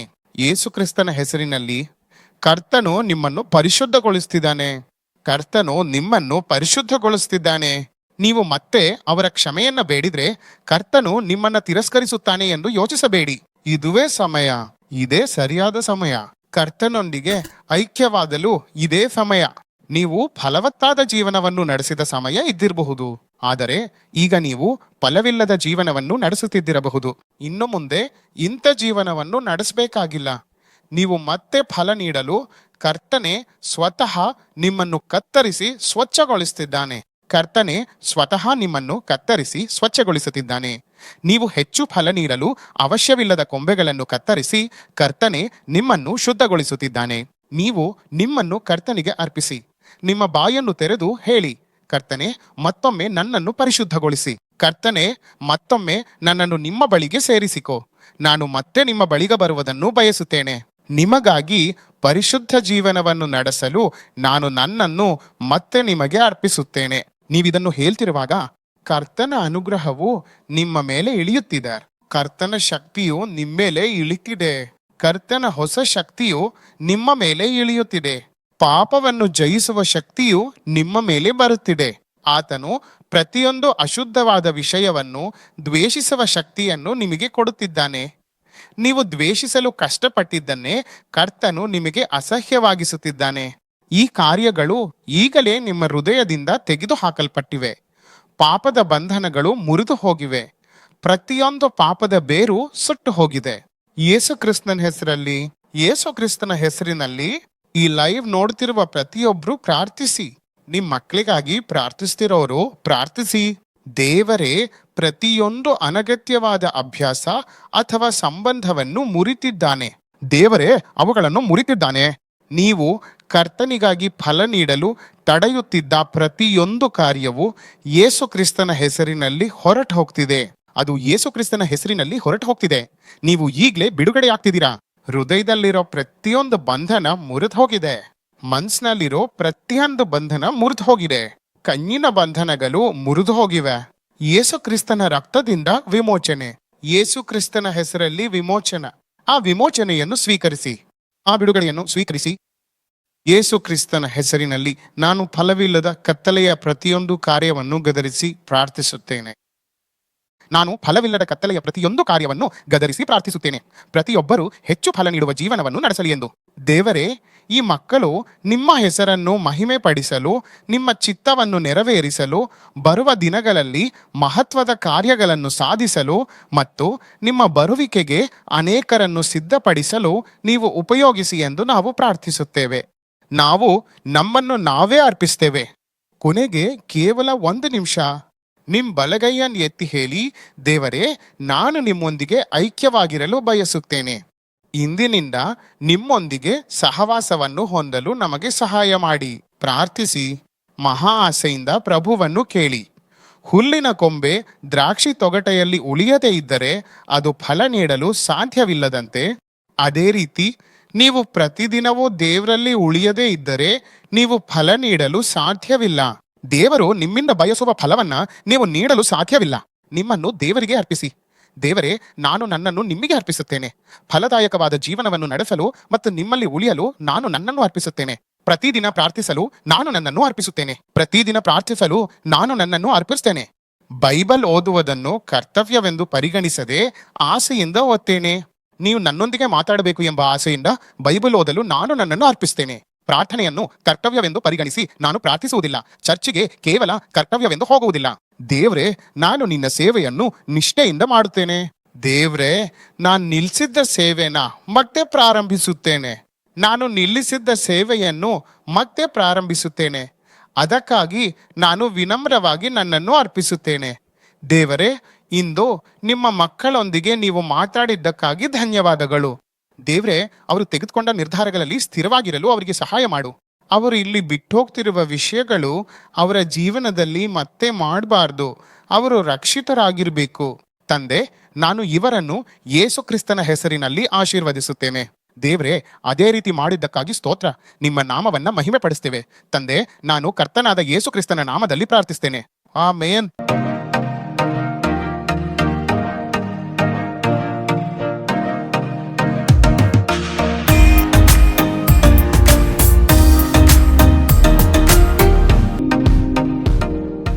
ಹಲೋ ಇಗ್ನೈಟರ್ಸ್, ಇವತ್ತಿನ ದಿನ ನಾವು ನೋಡಿದ್ವಲ್ಲ, ಒಳ್ಳೆ ಅದ್ಭುತವಾದಂಥ ಒಂದು ಸಂದೇಶವನ್ನು ಘನ ಸೇವಕರು ನಮ್ಮ ಮುಂದೆ ತಗೊಂಡು ಬಂದರು.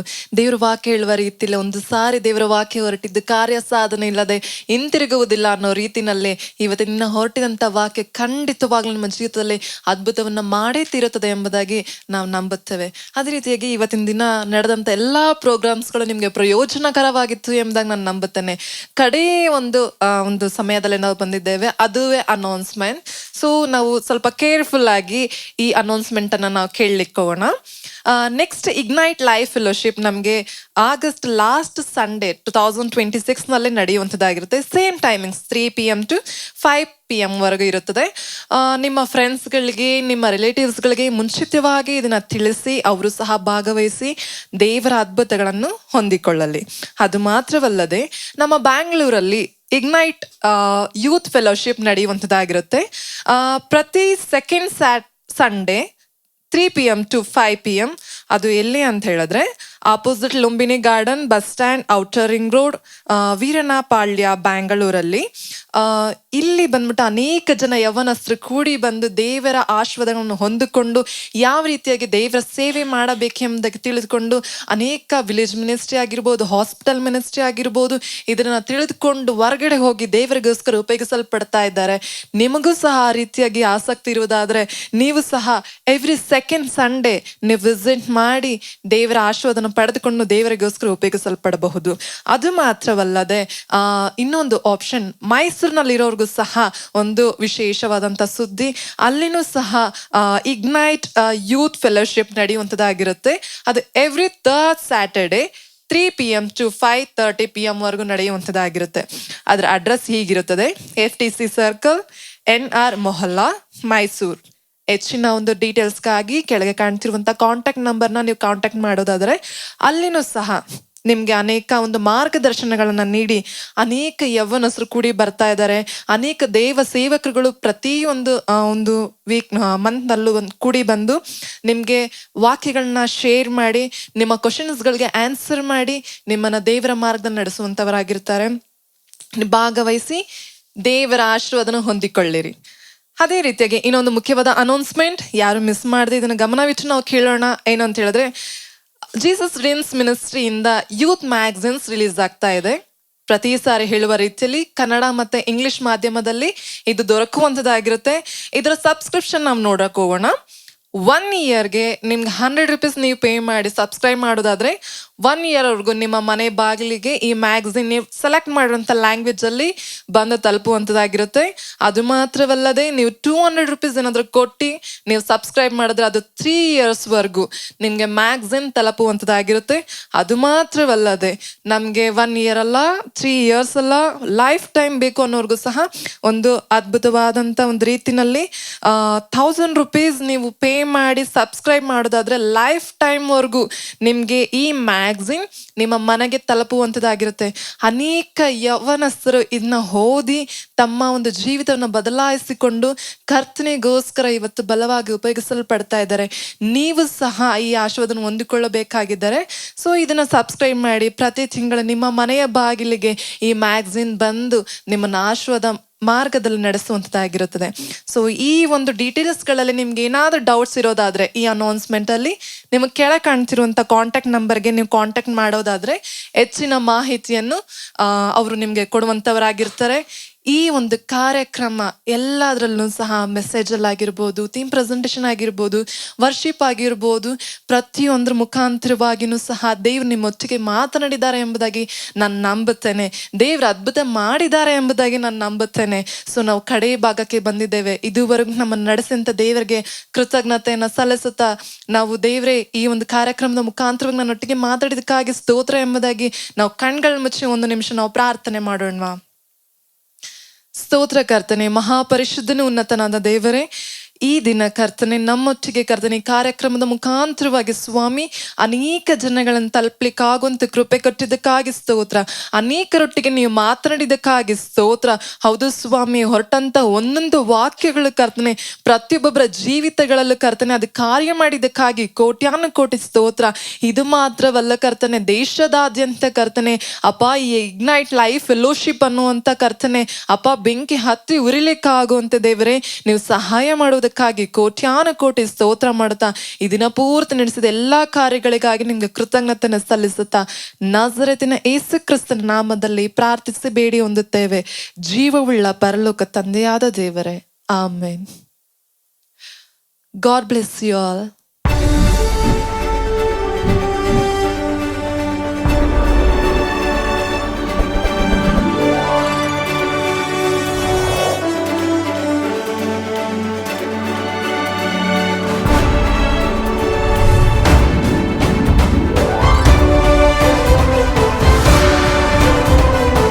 ನೀವು ನೋಡುತ್ತಿರುವುದು ನಿಮ್ಮ ಕಂಫರ್ಟರ್ ಡಿಜಿಟಲ್ ಚಾನಲ್, ನಿಮ್ಮ ನಿಜವಾದ ಸಾಂತ್ವನಿಕ